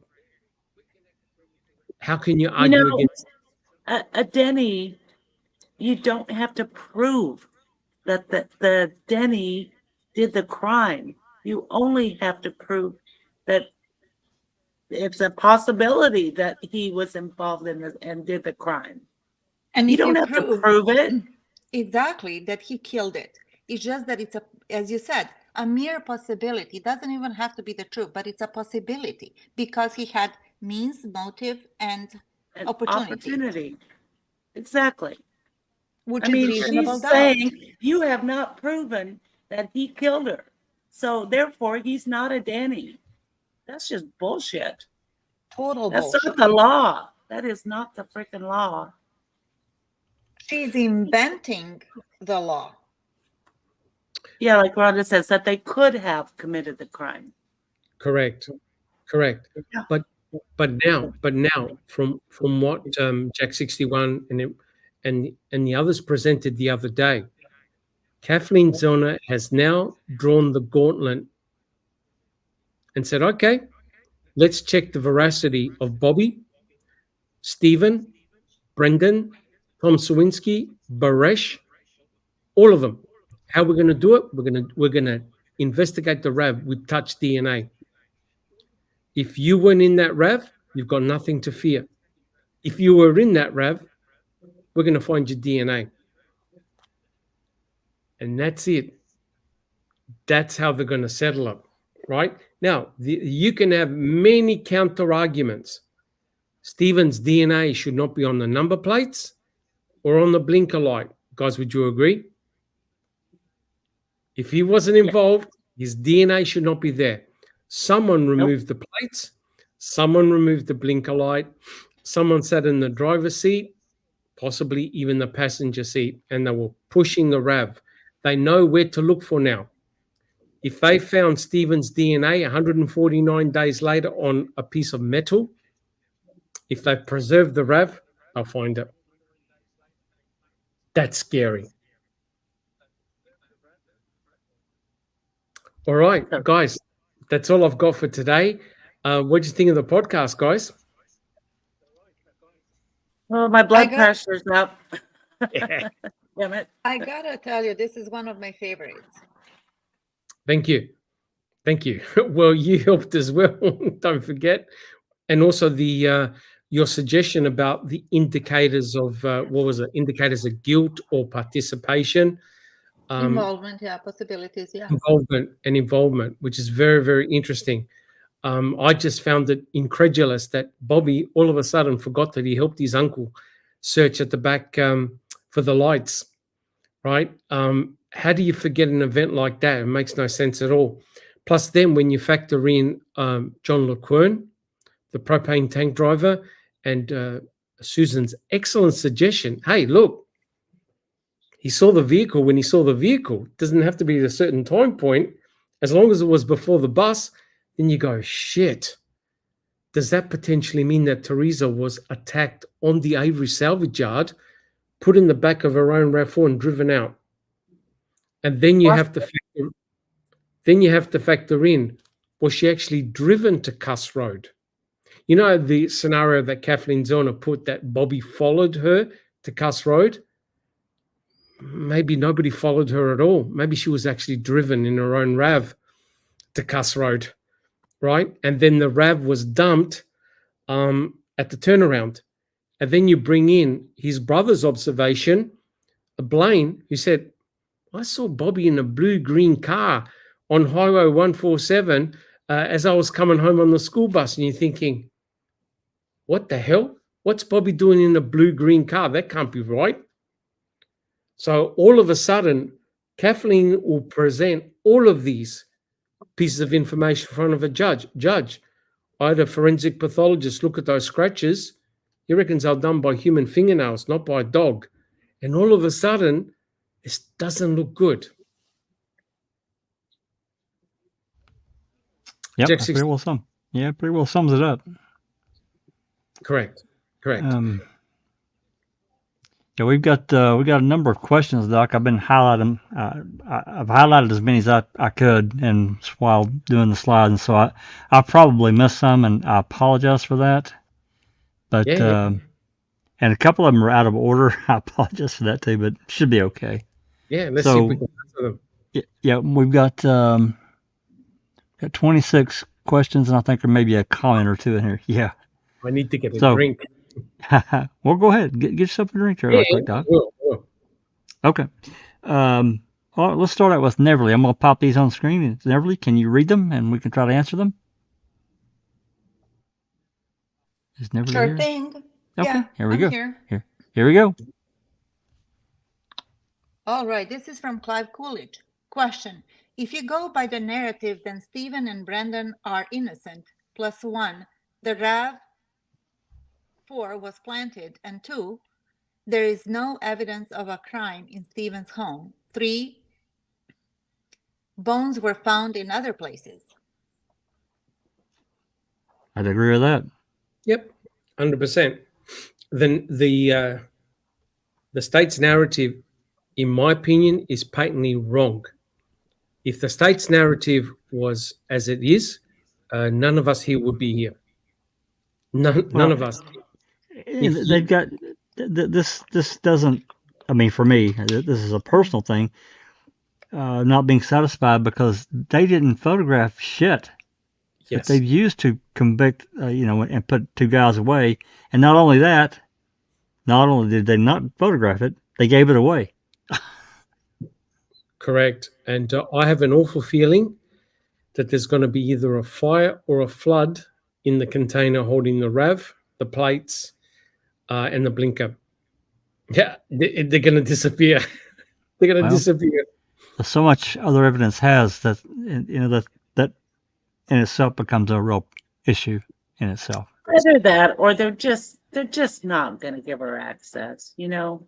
They could still have them and never allow her to get access. Yep. Yeah, it's true. Alrighty, here's the next one. Neverly. Good question.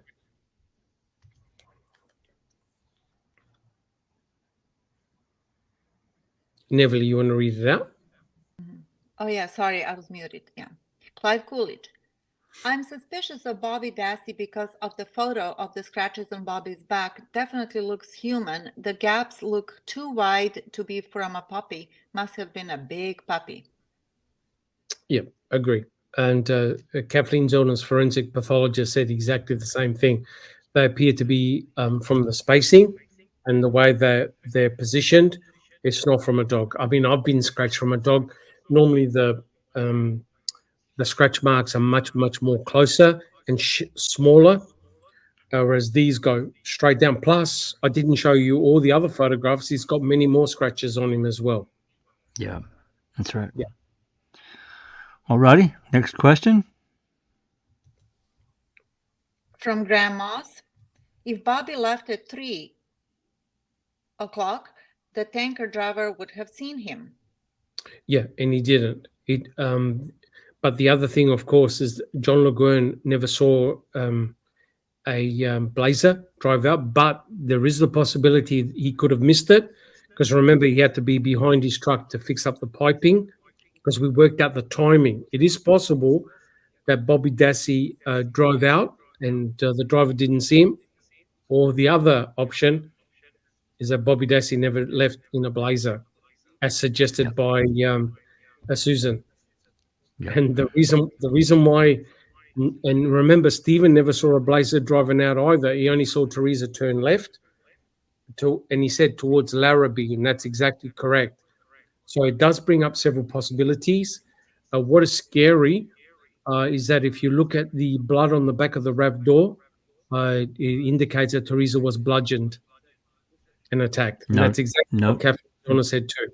You know what also is scary? I don't even know if I want to go there here. But Blaine said that he saw his brother Bobby driving a green or greenish vehicle. Correct. And that would have been at 3:45. John Le Guin never saw anybody enter, which is a clue that he had left before the bus came, in my opinion. Yeah. And it fits. And it fits perfect. Okay. Next question.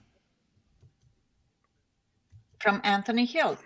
Did Bobby tell Dietering in 2017 he did not know who Teresa was or why she was there? My understanding is he didn't know who Teresa Horbach was. That was the first time he saw her. And I think Stephen and others said, well, yeah, but wait a minute. Bobby used to tease me all the time saying, hey, look, it's your girlfriend again. And yeah. Wait. Didn't he actually take a photograph of Tom Yunder as well? I think he did. Teresa Horbach take a picture for Tom Yunder as well. Yes, She took 2 photos that day, one for Tom Yunder. And remember, Bobby goes to work at night, so he would have been home. Potentially, would have been. Yeah. And that comment about the girlfriend part, teasing Stephen, if he didn't know who she was or, he would never say something like that. No, correct. Okay. Next question. Yep. If Stephen, this is from Abigail Williams. Hello, Abigail. If Stephen was supposed to be inside his trailer torturing Teresa, how would he have noticed anything Bobby did and at what time? Correct. Because sorry, does anybody else want to answer? Sorry. No, go ahead, Doc. I think you're going to say pretty much what we're going to say. Go ahead. Yeah, well, the thing is, the reason why Stephen knew that Bobby had left was because, according to what Stephen said, Teresa gave him the Auto Trader magazine, correct? He put it on his computer desk, correct? Photographed, proven. He's not telling any lies. It's the same Auto Trader magazine that Teresa gave to the Zipperers, same edition, so he's not lying. And Stephen said, hey, look, when I came back out, I wanted to go talk to Bobby or whatever, but I noticed that his vehicle was gone. Yeah. And Bobby admitted that he had left. So Stephen knew that he had left, right? So that's very, very interesting, because when Stephen said, well, when I looked up, I saw Teresa's RAV4 turn left on Larrabee. It couldn't have been Bobby Dassey in his Blazer, because Bobby said that he turned right on Highway 147 and went to the hunting ground. So it That's right. couldn't have been Blazer, had to be Teresa. Then when you factor in John LeQuern, who goes, I saw a mid-sized green SUV drive right past me. You go, shit, we've proven that Teresa's RAV4 appears green in sunlight. We've proven it. We've shown you the pictures. And everything that was present in the papers, missing posters, everywhere, said green, dark green. That's what John LeQuern saw drive past him. We've also shown that it couldn't have been Kennedy, right? Because he didn't appear to have a mid-sized green SUV. He appeared to have those trucks, the Chevrolets. You can't mistake them for a mid-sized SUV. No. No. And also factor in, you think about anybody going out and attacking this young woman, pretty healthy. I'm going to bet she's going to scream her damn head off. Right there at this business that anybody could be walking around. Correct. I don't think so. Correct. Yep, correct. And according to what Brendan Dassey said that he could hear her screaming, which meant that Stephen didn't gag her. What? So anybody can scream? And then you got Mama Avery, who brought over the mail. So that the narrative is complete utter garbage. But the state, and Bobby wasn't listening for screaming, right? He didn't listen. Yeah, and like he wasn't looking for the fire. Maybe he wasn't looking to smell a burning human body either. Right, and also don't forget what Chuck Avery said. He goes, if I heard any gunshots, sorry, there were no gunshots, I would have heard them. And according to the state, Stephen shot 10, 11 times into Teresa in a garage. Nah. No. That didn't happen. That did not happen. Their narrative just doesn't work for me. It just doesn't. Correct. I cannot make it work. It's so stretched out that it's implausible to a normal human brain. It is. Now, if the state said Teresa was taken to Cuss Road by Stephen, even I will be going, shit. Yeah, me too. That's right. That changes everything. It changes everything. Right? But then how would you explain him bringing the bones back?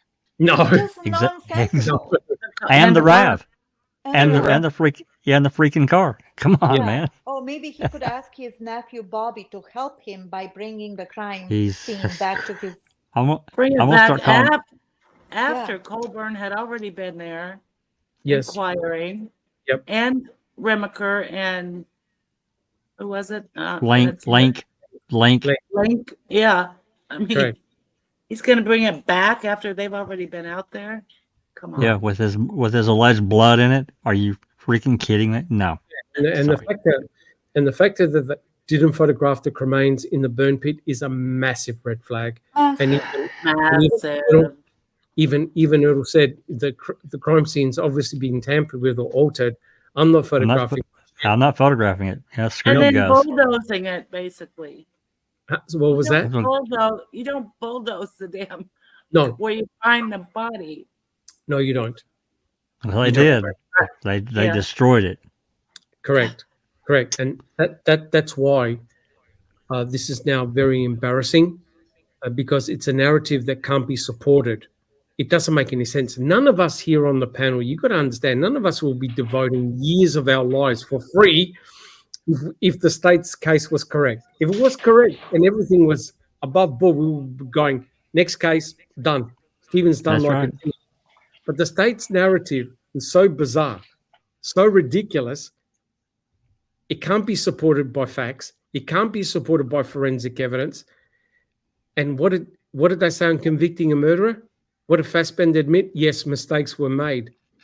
They made a mistake the moment they walked on the property and left it. On purpose. They made. Correct. Mistakes were made on purpose. Fassbender and Weir didn't even show up to the biggest find in the case on November 8th. Nowhere to be found. Where's the lead investigators? No. They're not there. That's a massive red flag. Correct. It's a man. Anyway, They let's were move on. But Cast imagine being on Road. that. Imagine being on Oop. that jury, and when they're presenting all this, and if you go like, huh, and you're tilting your head kind of to one side then to other, then you go like, what? The dog look. Yeah. Correct. Well, If you do you And that know, the whole then time. And then being intimidated at dinner. Exactly.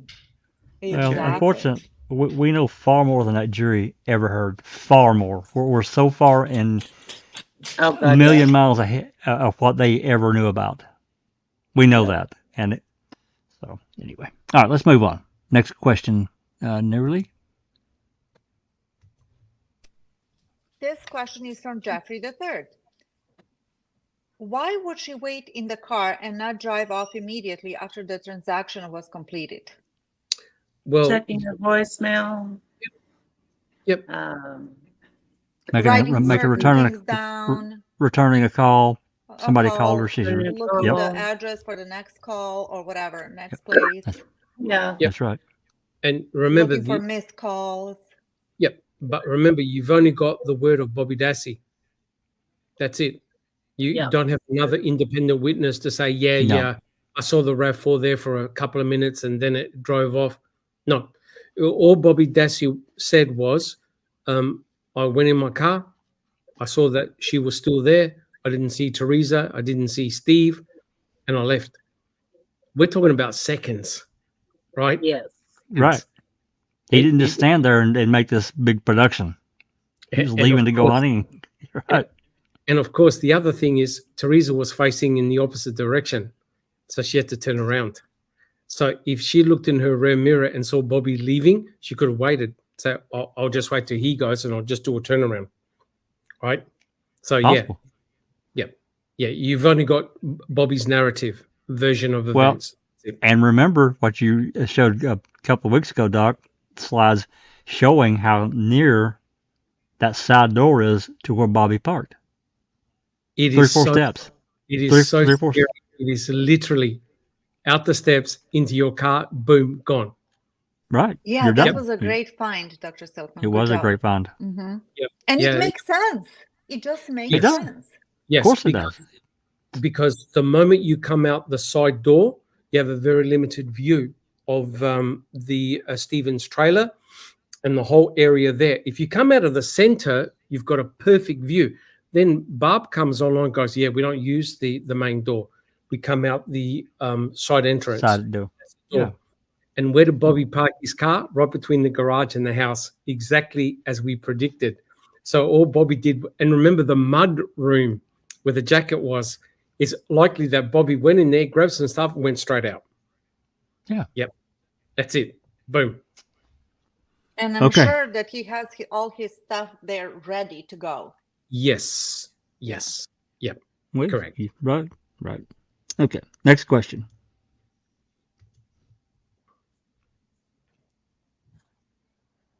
Neverly. Oh, sorry. I was muted and talking. Okay. This is from Anthony Hills. What time transpired between Chuck's call to Steve and when Bobby and Steve got down to the pit? Why wouldn't Chuck turn around? The second part, I can't answer. No one can answer that because I've got a DCI report in which individuals know about Chuck and his behavior. And they said, no bloody way does Chuck not turn around and come back. Because if Chuck catches you on the property, he won't let you leave. He'll call the cops or harass you. So that is a big mystery why he didn't come back, right? And why he called up his brother, right? Yeah. And we know the time of the call. It's actually, I think it's 7:22 or 7:28. There wasn't a long period of time. And just prior to that is Ryan Hilliger's 22 drop calls.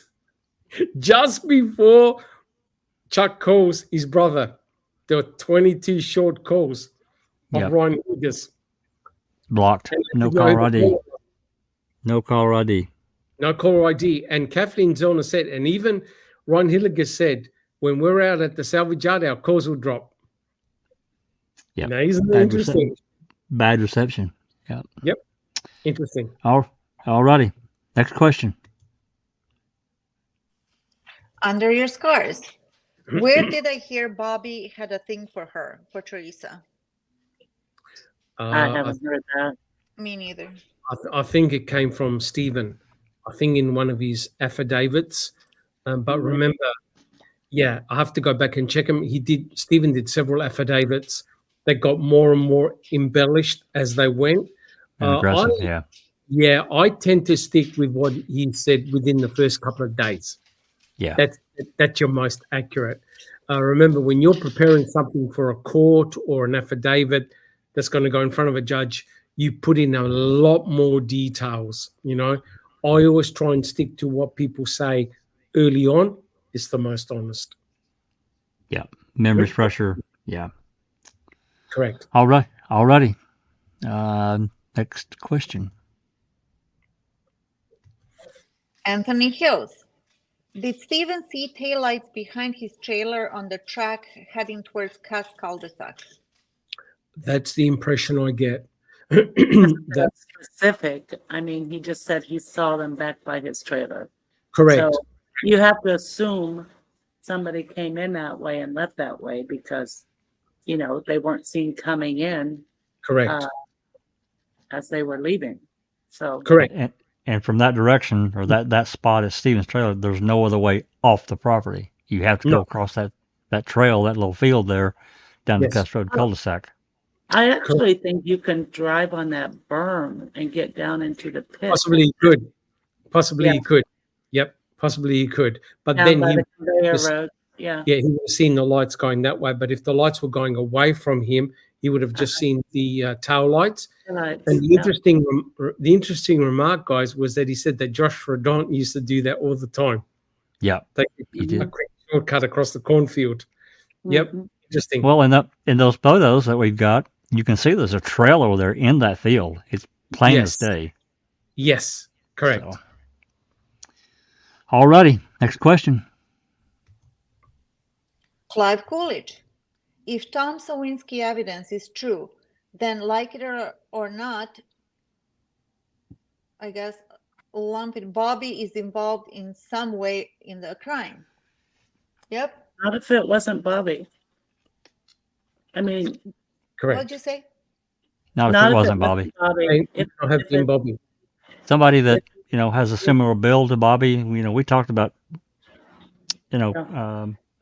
IDing people, and it's we've seen so many cases. It's horrendously bad. Just ask Benny Bernstein, right? Yeah, absolutely. Yep. It's horrendously awful. And I'll just point out again that the email that he wrote in 2016 did not name Bobby. Correct. That's right. Correct. So, you have to take that into account. Definitely, yes, you do. Yes, you do. 100% correct. Yep. Somebody is Bobby or somebody else. Yes. Other people. Yeah. Correct. Yeah. All right. All righty. Next question. Yep, it is a good question. All right, here's the next one. Charlotte Dowling. Bobby should be pushing for the RAV4 to be tested so he can clear his name once and for all. If he is not guilty, he has nothing to worry about. Agreed. Bingo. Yeah, this wasn't a question, but I saw the comment and thought it. Yeah, that's fine. He's hoping.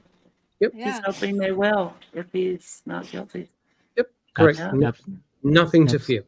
That's right. All right. This next one is a question. Hold on. He's got nothing to fear. But if they find unknown genomic DNA profiles, they'll put them in the DNA data bank, right? To see if anybody's name comes up. But they now can do familial DNA studies, right? Oh yeah. Yes. They say, right, okay, this profile, he's not in the criminal database. Oh my God, he's second cousin to so-and-so. Blow. Yep. They can get to the truth now. Yep. And they can then find the group of individuals who potentially it could lead to. So it's a lot more interesting than what people are thinking, right? So they may not identify someone in the criminal database, but they may find the family of that individual, like they did for was it Golden State Killer? Yep. That police officer that raped and killed all those people. They found him through familial DNA testing. So that's another one. They're finding lots of cold cases that way. They're solving. Correct. Yeah. Correct. I've actually watched several here in the last week or so of them using familial DNA to run down and narrow down the search and then absolutely land on who did it. Well, they that's what they're found doing to Brian the Kohlberger Kohlberger. guy. Yeah. Yeah. Exactly.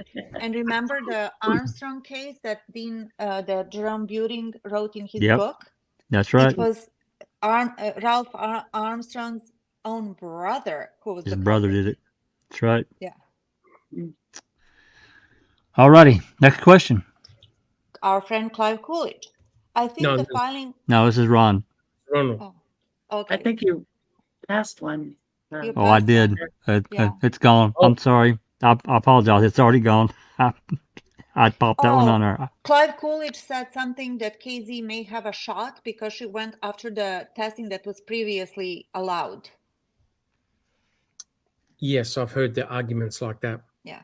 But we mustn't forget, has Brendan Dassey ever demanded the RAV4 for testing? No. No. There's that avenue. And I bet you Kathleen Zorn must be talking to his attorneys. Now Ryder and Risen, yeah. Yep. That would be a good thing. Yep. It would. Okay, nearly. That's Ronald's question. Okay, Ronald D. Cass, the Ozark man. Wasn't there a video or photo that showed Sawinski's tracks around Bobby Dassey? It's a drawing or something. Some people say there's proof of that, but I haven't really. I've looked at those photos and haven't really seen it. No, I don't buy into it. A lot of people are saying that those tracks, there are tracks in the grass. A lot of people are saying that's due to farm equipment and not because of Sawinski swerving. They go way out, don't they, those tracks? Yes, they do. I mean, he said he just went off barely off the side of the road. ditch. Yep, correct. And right back on. Halfway off the road is what that last. If he did that track, he would have rolled over because he would have been going at an incredible fast speed. Yeah, he wouldn't have done that track. No. Yeah. Okay. Next question. Unmute. This question is from Clive Coolidge. What is the reasons some FOIAs are sealed? Could it be they revealed that Stephen and Brandon are innocent and the state refused to release them? I guess you guys want me to answer that? Yeah, go ahead, Mr. FOIA. Mr. FOIA. There's nothing sealed except for the Dassey computer images is the only piece of evidence that I'm aware of that has actually been sealed. That was done by Kathleen Zellner. Yes. Everything else is unsealed. However, what happens with the FOIA is basically anything in the case is FOIAble. However, there are certain exceptions that will allow them to not grant it. Does that make sense? So it's not necessarily sealed. It's just they just didn't. Yeah, they just deny it. They just say, well, because of X, Y, and Z, that's allowable under the statute or the Act, the Open Records Act. We're not going to give it to you. Or they just ignore you for months and months. And which is what's happening to me right now, just being ignored. And didn't Wiegert say on more than one occasion that the investigation is open, and that's why he couldn't give you something? Well, no, he started out years ago saying that the evidence was sealed, but what he meant was the evidence was sealed with evidence tape. But he talked like it was sealed by a judge, so that that he got challenged on that, and he had to drop that act. Yeah, I had a lot of issues with what he did and answering open records requests. In my opinion, he really abused his position for absolutely no reason whatsoever. You know, it's like this last one that I did, or one of the last ones I put in for those jail calls for Stephen. We don't have any for February, the month of the trial, 2007, and we now have only 3 for March. If you go back and look at what Stephen's record was in calling, he generally made 40 to 50 calls per month, every month. And then in February 2007, we have nothing.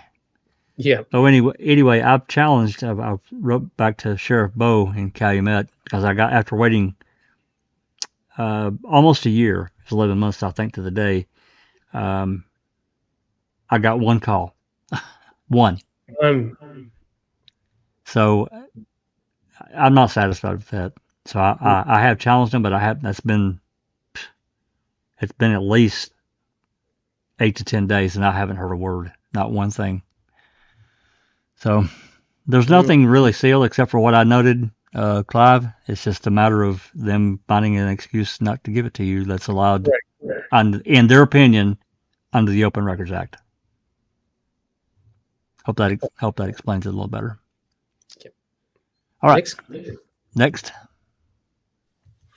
The next one is from Faye Waters.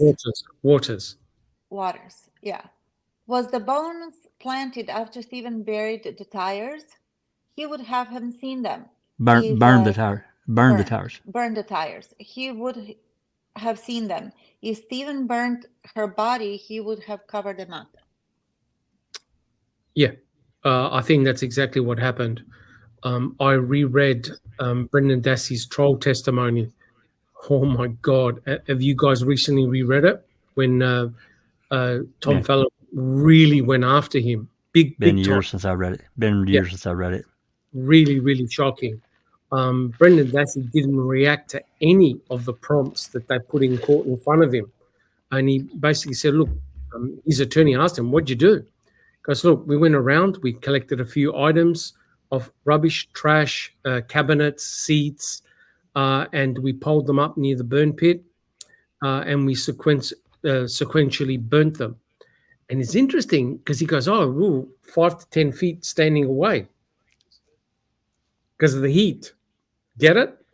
They weren't directly tending a fire with a burning body. They would never be able to get close to it. They would have been burnt as well because the direct heat coming off the burn pit towards them would have been horrendous, right?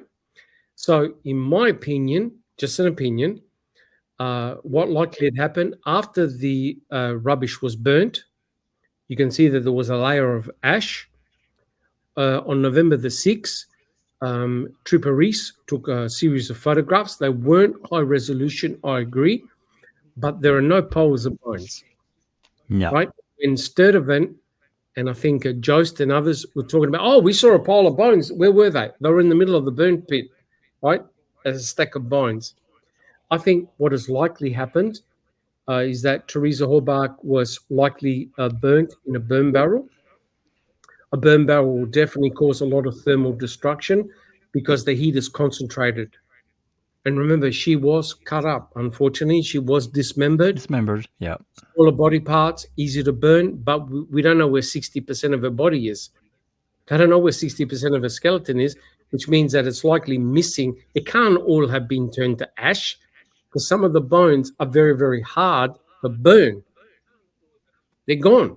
So I think what has likely happened, someone, a third party, had cremains in a box, a bucket, walked past the burn pit, tipped them in, away. That's it. And who's the one pointing? Who's the one pointing to the burn pit? Sergeant Jason. Bucket Man. Yeah, correct. He's the one that alerted everyone who would listen. I think we better check the burn pit because that big vicious dog prevented us from checking it out. And all of a sudden, on the 8th, boom. Sergeant Jason Jost finds the first bone. What does he do? He goes and calls. Who's the gentleman that he went to call? Sturtevant. Sturtevant. I'm Sipple. I'm sorry. Sipple. And then it proceeded from there. It's very, very sus. But Jost didn't want any credit for that. I mean, this is gold badge stuff. No, did not want to be associated with the burn pit at all. Yeah, and you brought up a good point. And I want to drive it home just a little bit for those that have been around intense heat. When I'm saying intense heat, I'm talking a 1,500-degree fire. I have. I'm Yeah. telling you, you're not getting near it. You're No. not. You're No. gonna Yeah, set. I've been You're around gonna. lots of huge bonfires. You Like can't get. like You can. uh, You can't get close to it. like No. Candy said it was. Yeah. Yeah. Just surprised the house didn't melt. Yeah. Why Well, didn't you call the firefighters, dumbass? that's right. Right. Why didn't you call the fire department? No And reports. We haven't heard anything in years. Nothing from her about this ever until Cam. correct. And Tom Fallon's trying to present in court that Stephen and Brendan were tending the fire and breaking up the bones in the burn pit. That's bullshit. You have a look at the size of the cremains that were found, right? Small, tiny, but the size of your Tiny. thumbnail. We're Yep. talking about intense heat for a long period of time. But furthermore, how do you explain how all the crowns of the teeth have gone, and yet you got item BZ, which is muscle tissue? In the same combustion event, you've got calcined bones, and then you got item BZ, which is muscle. Yeah. No.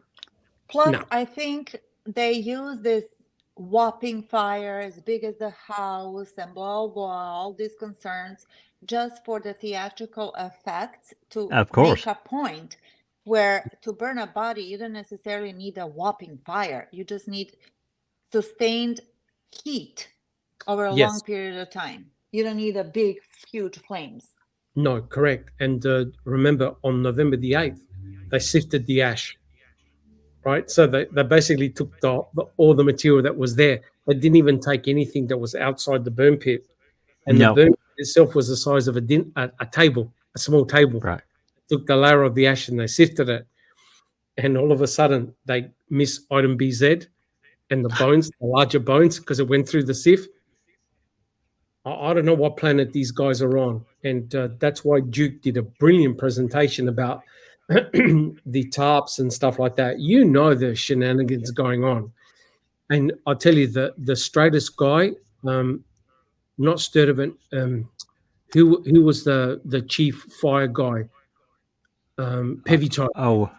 Yeah. Pevito. Yeah. Pevito. He was furious. Yep. Furious that they fucked around with the burn pit. He knew it. He knew it was a disaster. He did. He knew the moment he went back, no one was going to believe a word of it, and he was correct. Yeah. Yep. Yeah. And one last thing before we move off of this. But I'm sorry. Stand up and tell us truth? No. No. One more thing about this, Faye, about burning a body and all this kind of thing that that was presented in court. And Doc's talked about it many times. It's fuel and oxygen to reach the kind of level of heat that you need to calcine those bones. I didn't understand it for a long time, but I do now. You need 1,500 to 2,000 degree heat for hours. It's not going to just happen in a couple hours. It's just not. So it didn't happen. It didn't happen the way that they presented in court. Impossible. No way. No, and the fact that Cam now admitted openly that in the Manitowoc County gravel pit there were 3 dumpings of human bones. It makes no sense. And what I read in one of the affidavits is that what they used to do is take their burn barrels when they were about half full and used to go to a dump and empty the burn barrel. Yep. Empty the contents of the burn barrel. That's exactly what happened in the Manitowoc County gravel pit. Someone had dumped the inside of a burn barrel, and they're the bones. They're the human bones. The ones that Eisenberg refused to classify as a human pelvic bone. And now I understand why. Sure. Absolutely. So it's likely the way you would have done it is cut her up to pieces, hide the body part somewhere, and sequentially burn her, so no one's taking any notice. Co-burn them with deer. No one's going to say anything. No one's going to say anything. I'm just burning leftover deer. Done. There you go. All right, Faye, hopefully that answers that. So let's move on. Next question. The next question is from Anthony Hills. What time of the night does Bobby see the deer get hit and where? I don't Yeah. think Barb Bobby saw saw it. it. Barb saw it get hit. hit Yeah, it and was. told Bobby about it. Yeah, I was thinking it was afternoon, maybe early evening. I don't remember the time. I don't know the time. Hey, allegedly where it was pretty close to Mickle's Quarry. That's what I heard. Yeah. Yeah, I don't know right. why I'm not 7 or sure. 7:30 is popping in my mind, but I know that there were it's two pretty districts. close. I know there were two deer strikes pretty close together that night because we got the report.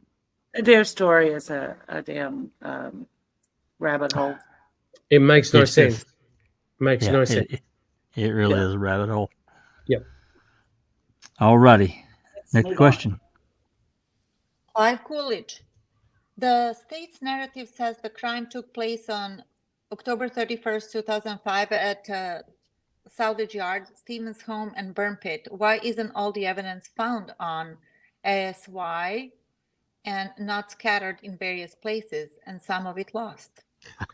Yeah, Mickle's Quarry, It's the more dump of burn pit. Well, an observation than a question. Yeah, Judge blamed it all on Stephen. Stephen did it. Yep. Yeah. Yep. Stephen went on a bone dumping expedition, but decided to leave a lot of incriminating evidence in his own burn pit. But that never came. That was never presented at trial. Never. No. Yeah. And just Because- to back up the previous question about the burning and what we were talking about, that Travis said that Dehan, the expert that KZ got, you know who Dehan is we're talking about. Yes. We've seen Yeah. him, yeah.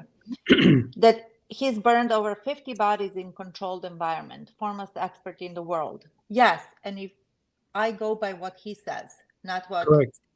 stupid, what's her name? Colleen. says. Or, I mean, Eisenberg. Eisenberg, correct. And Candy and Scott. And Yep, correct. And they found no pyrolysis material either Yeah. Yeah. No. on the bottom of the body. So all the indicators of a human body being burned there, they found none. None. And no Nothing. photo, and no photos.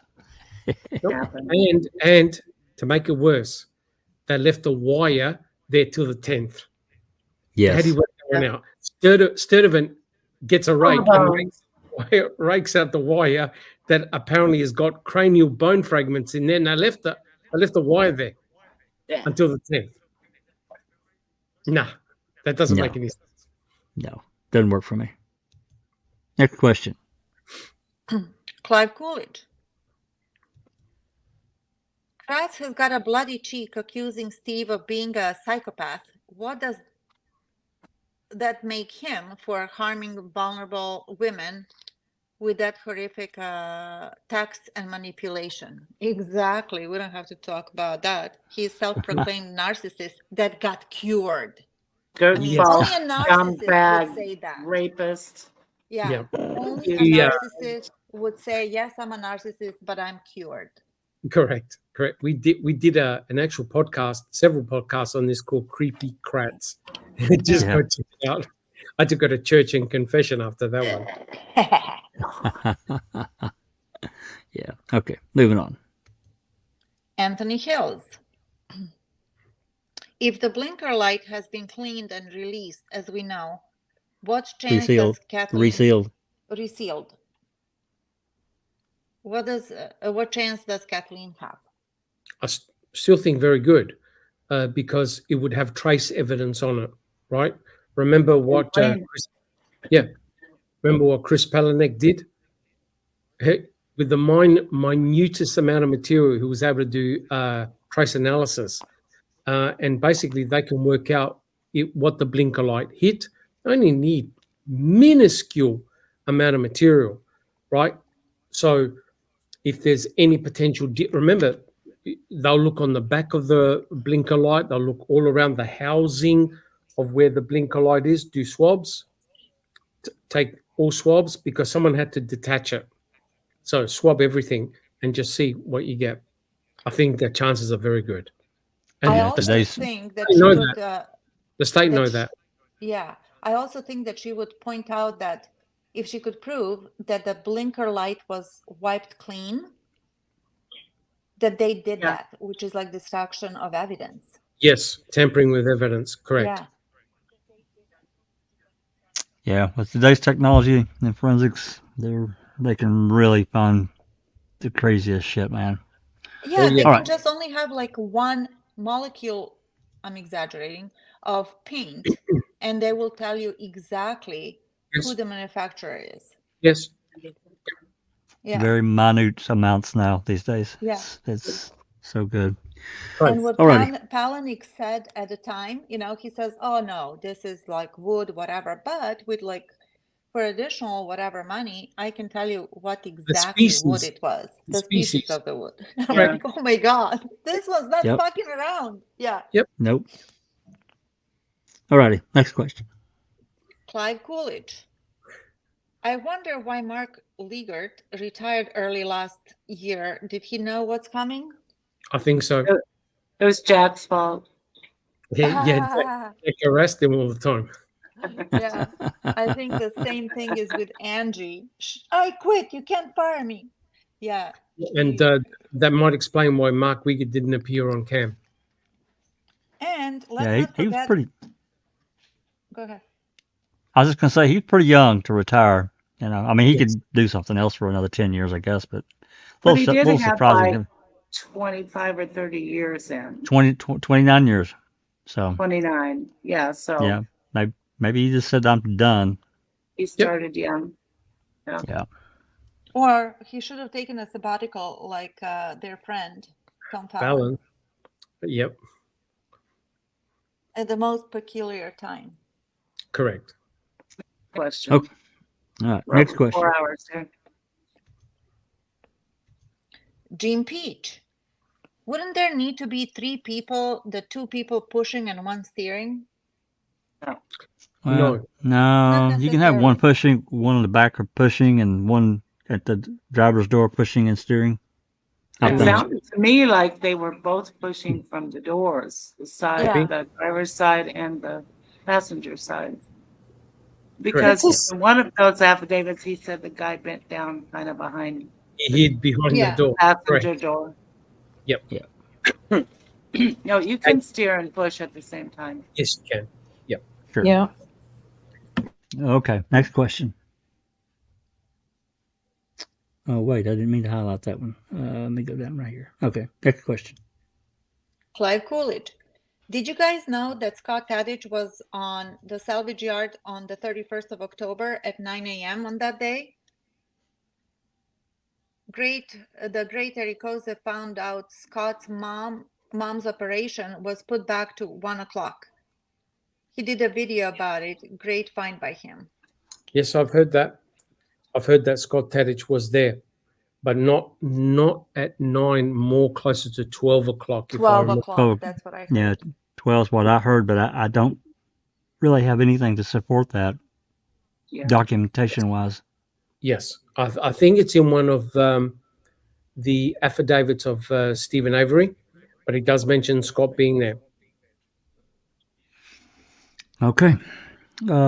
Next question from Clive. So Tom Sawinski evidence is not important according to the judge Sakadis. What about Kevin Ramlo? Ramlo affidavit, is his evidence not important, or is it helping Stephen? Same for Tom Barash. They've ignored all of them. Mm-hmm. They've blamed Stephen. They said, well, the ironical thing is this. The state is now almost prepared to accept that the RAV4 was off the property.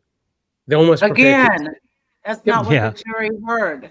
So No, not at that's all. the way you have to look at it. No, that's correct. The judge is almost adamant to say, fuck, this vehicle was off the property. Oh, but Stephen put it there. You can't tell me that you can say that Stephen didn't put it there. So they blame Stephen for everything. And now they've turned it right around and said, okay, Bobby was helping his brother and his uncle And Stephen. his uncle. by pushing the RAV back on the property, and you go, oh, bloody hell. So you can't win. They blame Stephen for everything. Yeah, and Just if look. she said that Stephen put the RAV at the turnaround, then we would not need any witnesses. It would be just like her logic, right? And her opinion. Correct. Stupid. Yeah, look at yourself in the mirror and say what Doc was talking about. It's okay that this RAV's off the property. I just, God, how did she come up with that? Anyway, And last also question. Also the burner phone. Also potentially Yeah. the burner phone that disappeared, right? Disappeared right out of evidence. And apparently where we did it in a podcast, where the phone was found was on the way to the turnaround. So it's almost like someone flicked the phone out of the car, then dumped the car and took off. Isn't that Checked it. incredible? Incredible. All right, last question. Crockett Thompson, do y'all think that Rav is still in Calumet custody? I do. I am not so Yeah. sure. I want to believe it, but if they're willing to give away human remains on a whim, why would they give a damn about a car? I just kind of have to look at it that way. I hate to be so jaded. I really want them to have it, but They just I don't know. stated last week it was there in an well, interview. that's what he was told. That's what the investigator was told. He wasn't out there and he didn't see it. Yeah, Yeah. nobody put their But eyes he was on told it. that. But He was told that. Didn't we read somewhere that all they had to keep of the RAV were the panels? Yeah, I remember reading that long ago, Doc. The swabs. And that's Yeah, it. I don't know. I hope it's there, so the whole thing can be gone over, whatever testing she's asking for, if Yeah. she can get that done. So Yes. I'm up in the air, Crockett. I can't say for sure, man. Yep. And if they do release the RAV, there'll be officers from the state within centimeters of Kathleen Zorner's experts videotaping everything. Well, yeah, and I'm sure the experts will have their own video equipment set up as well, so there Yep. can't be any question about what they're Do you doing. remember Daniel Hortzclaw case Mm-hmm. when they went to investigate the pants? And Yep. they had representatives of the state watch the guy do everything to make Yep. sure he didn't cross-contaminate anything. So they'll be watching like a hawk. Correct. Oh, yeah. Well, that's true, but remember what happened to the bones? Oh, sure, Yeah. we can do that. Sure, no problem. Yeah. Yep. Yeah. Correct. Okay. I have Well- one more question. It's from Tim T81. Never heard that person before, so very welcome. He says or she said that they follow this case very closely. And Tim had a question. Was the blue trailer by the road ever searched by law enforcement? Yes. Yes, it They was. did search it. Yeah. They didn't No. find anything in there, according to them. No. Yeah. Yeah. Although there I was did- some big blood spatter on the floor. Yeah. What? Not that. And Mm, then, not that I'm aware of. No. No. No, and remember then that- Anthony, they ran cadaver dogs everywhere. nothing. Okay, You know, cool. went in that trailer, they found nothing. And then Anthony did- Hills mentioned something that he's going to get back to us, but I'm just going to ask everybody, the panel and in the chat, did anybody hear about a letter from a witness? And the witness name is Bobby Sellas, Sellas. Yes. Yeah. Yes. I haven't heard that. Yes. The Salas guy wrote a really long letter to Stephen Avery about the fact that he thought he was innocent and it's all bullshit and they're setting him up. And But- that Bobby but that and Mike he's- O were talking to Teresa. Yeah. Who? I don't. Is that the letter that Bobby and Mike Christina, O, Yes. Sunshine Christina? that he saw Yes. him. Okay. That's right. That's right. That's exactly right, Cherie. Yeah, it's a long Okay. letter, 9 It pages. is.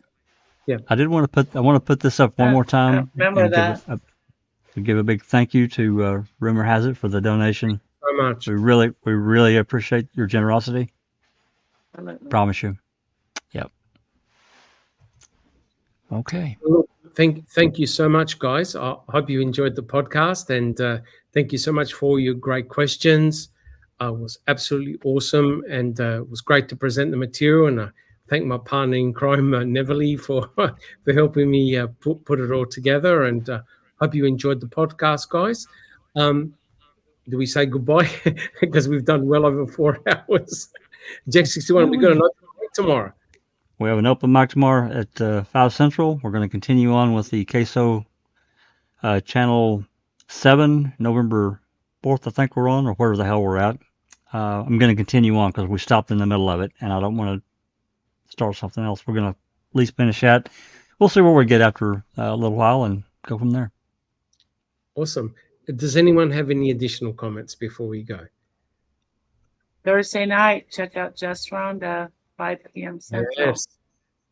Not sure what we're on to Thursday, but Thursday, but be there or be square. Monday Does night- Amy, Yeah. I was going to say, does Amy have anything? Yeah, she's planning Monday night, 7 o'clock, some more trial testimony and motions. So be there, please, on case by case. All righty. Awesome. If we don't have anything more, thank you so much for joining us, guys. Please, if you enjoy our podcast, subscribe, put your DNA in the thumbs up button, and share our podcast. Guys, we'll all catch you tomorrow. Take care. And this has been a Foul Play production.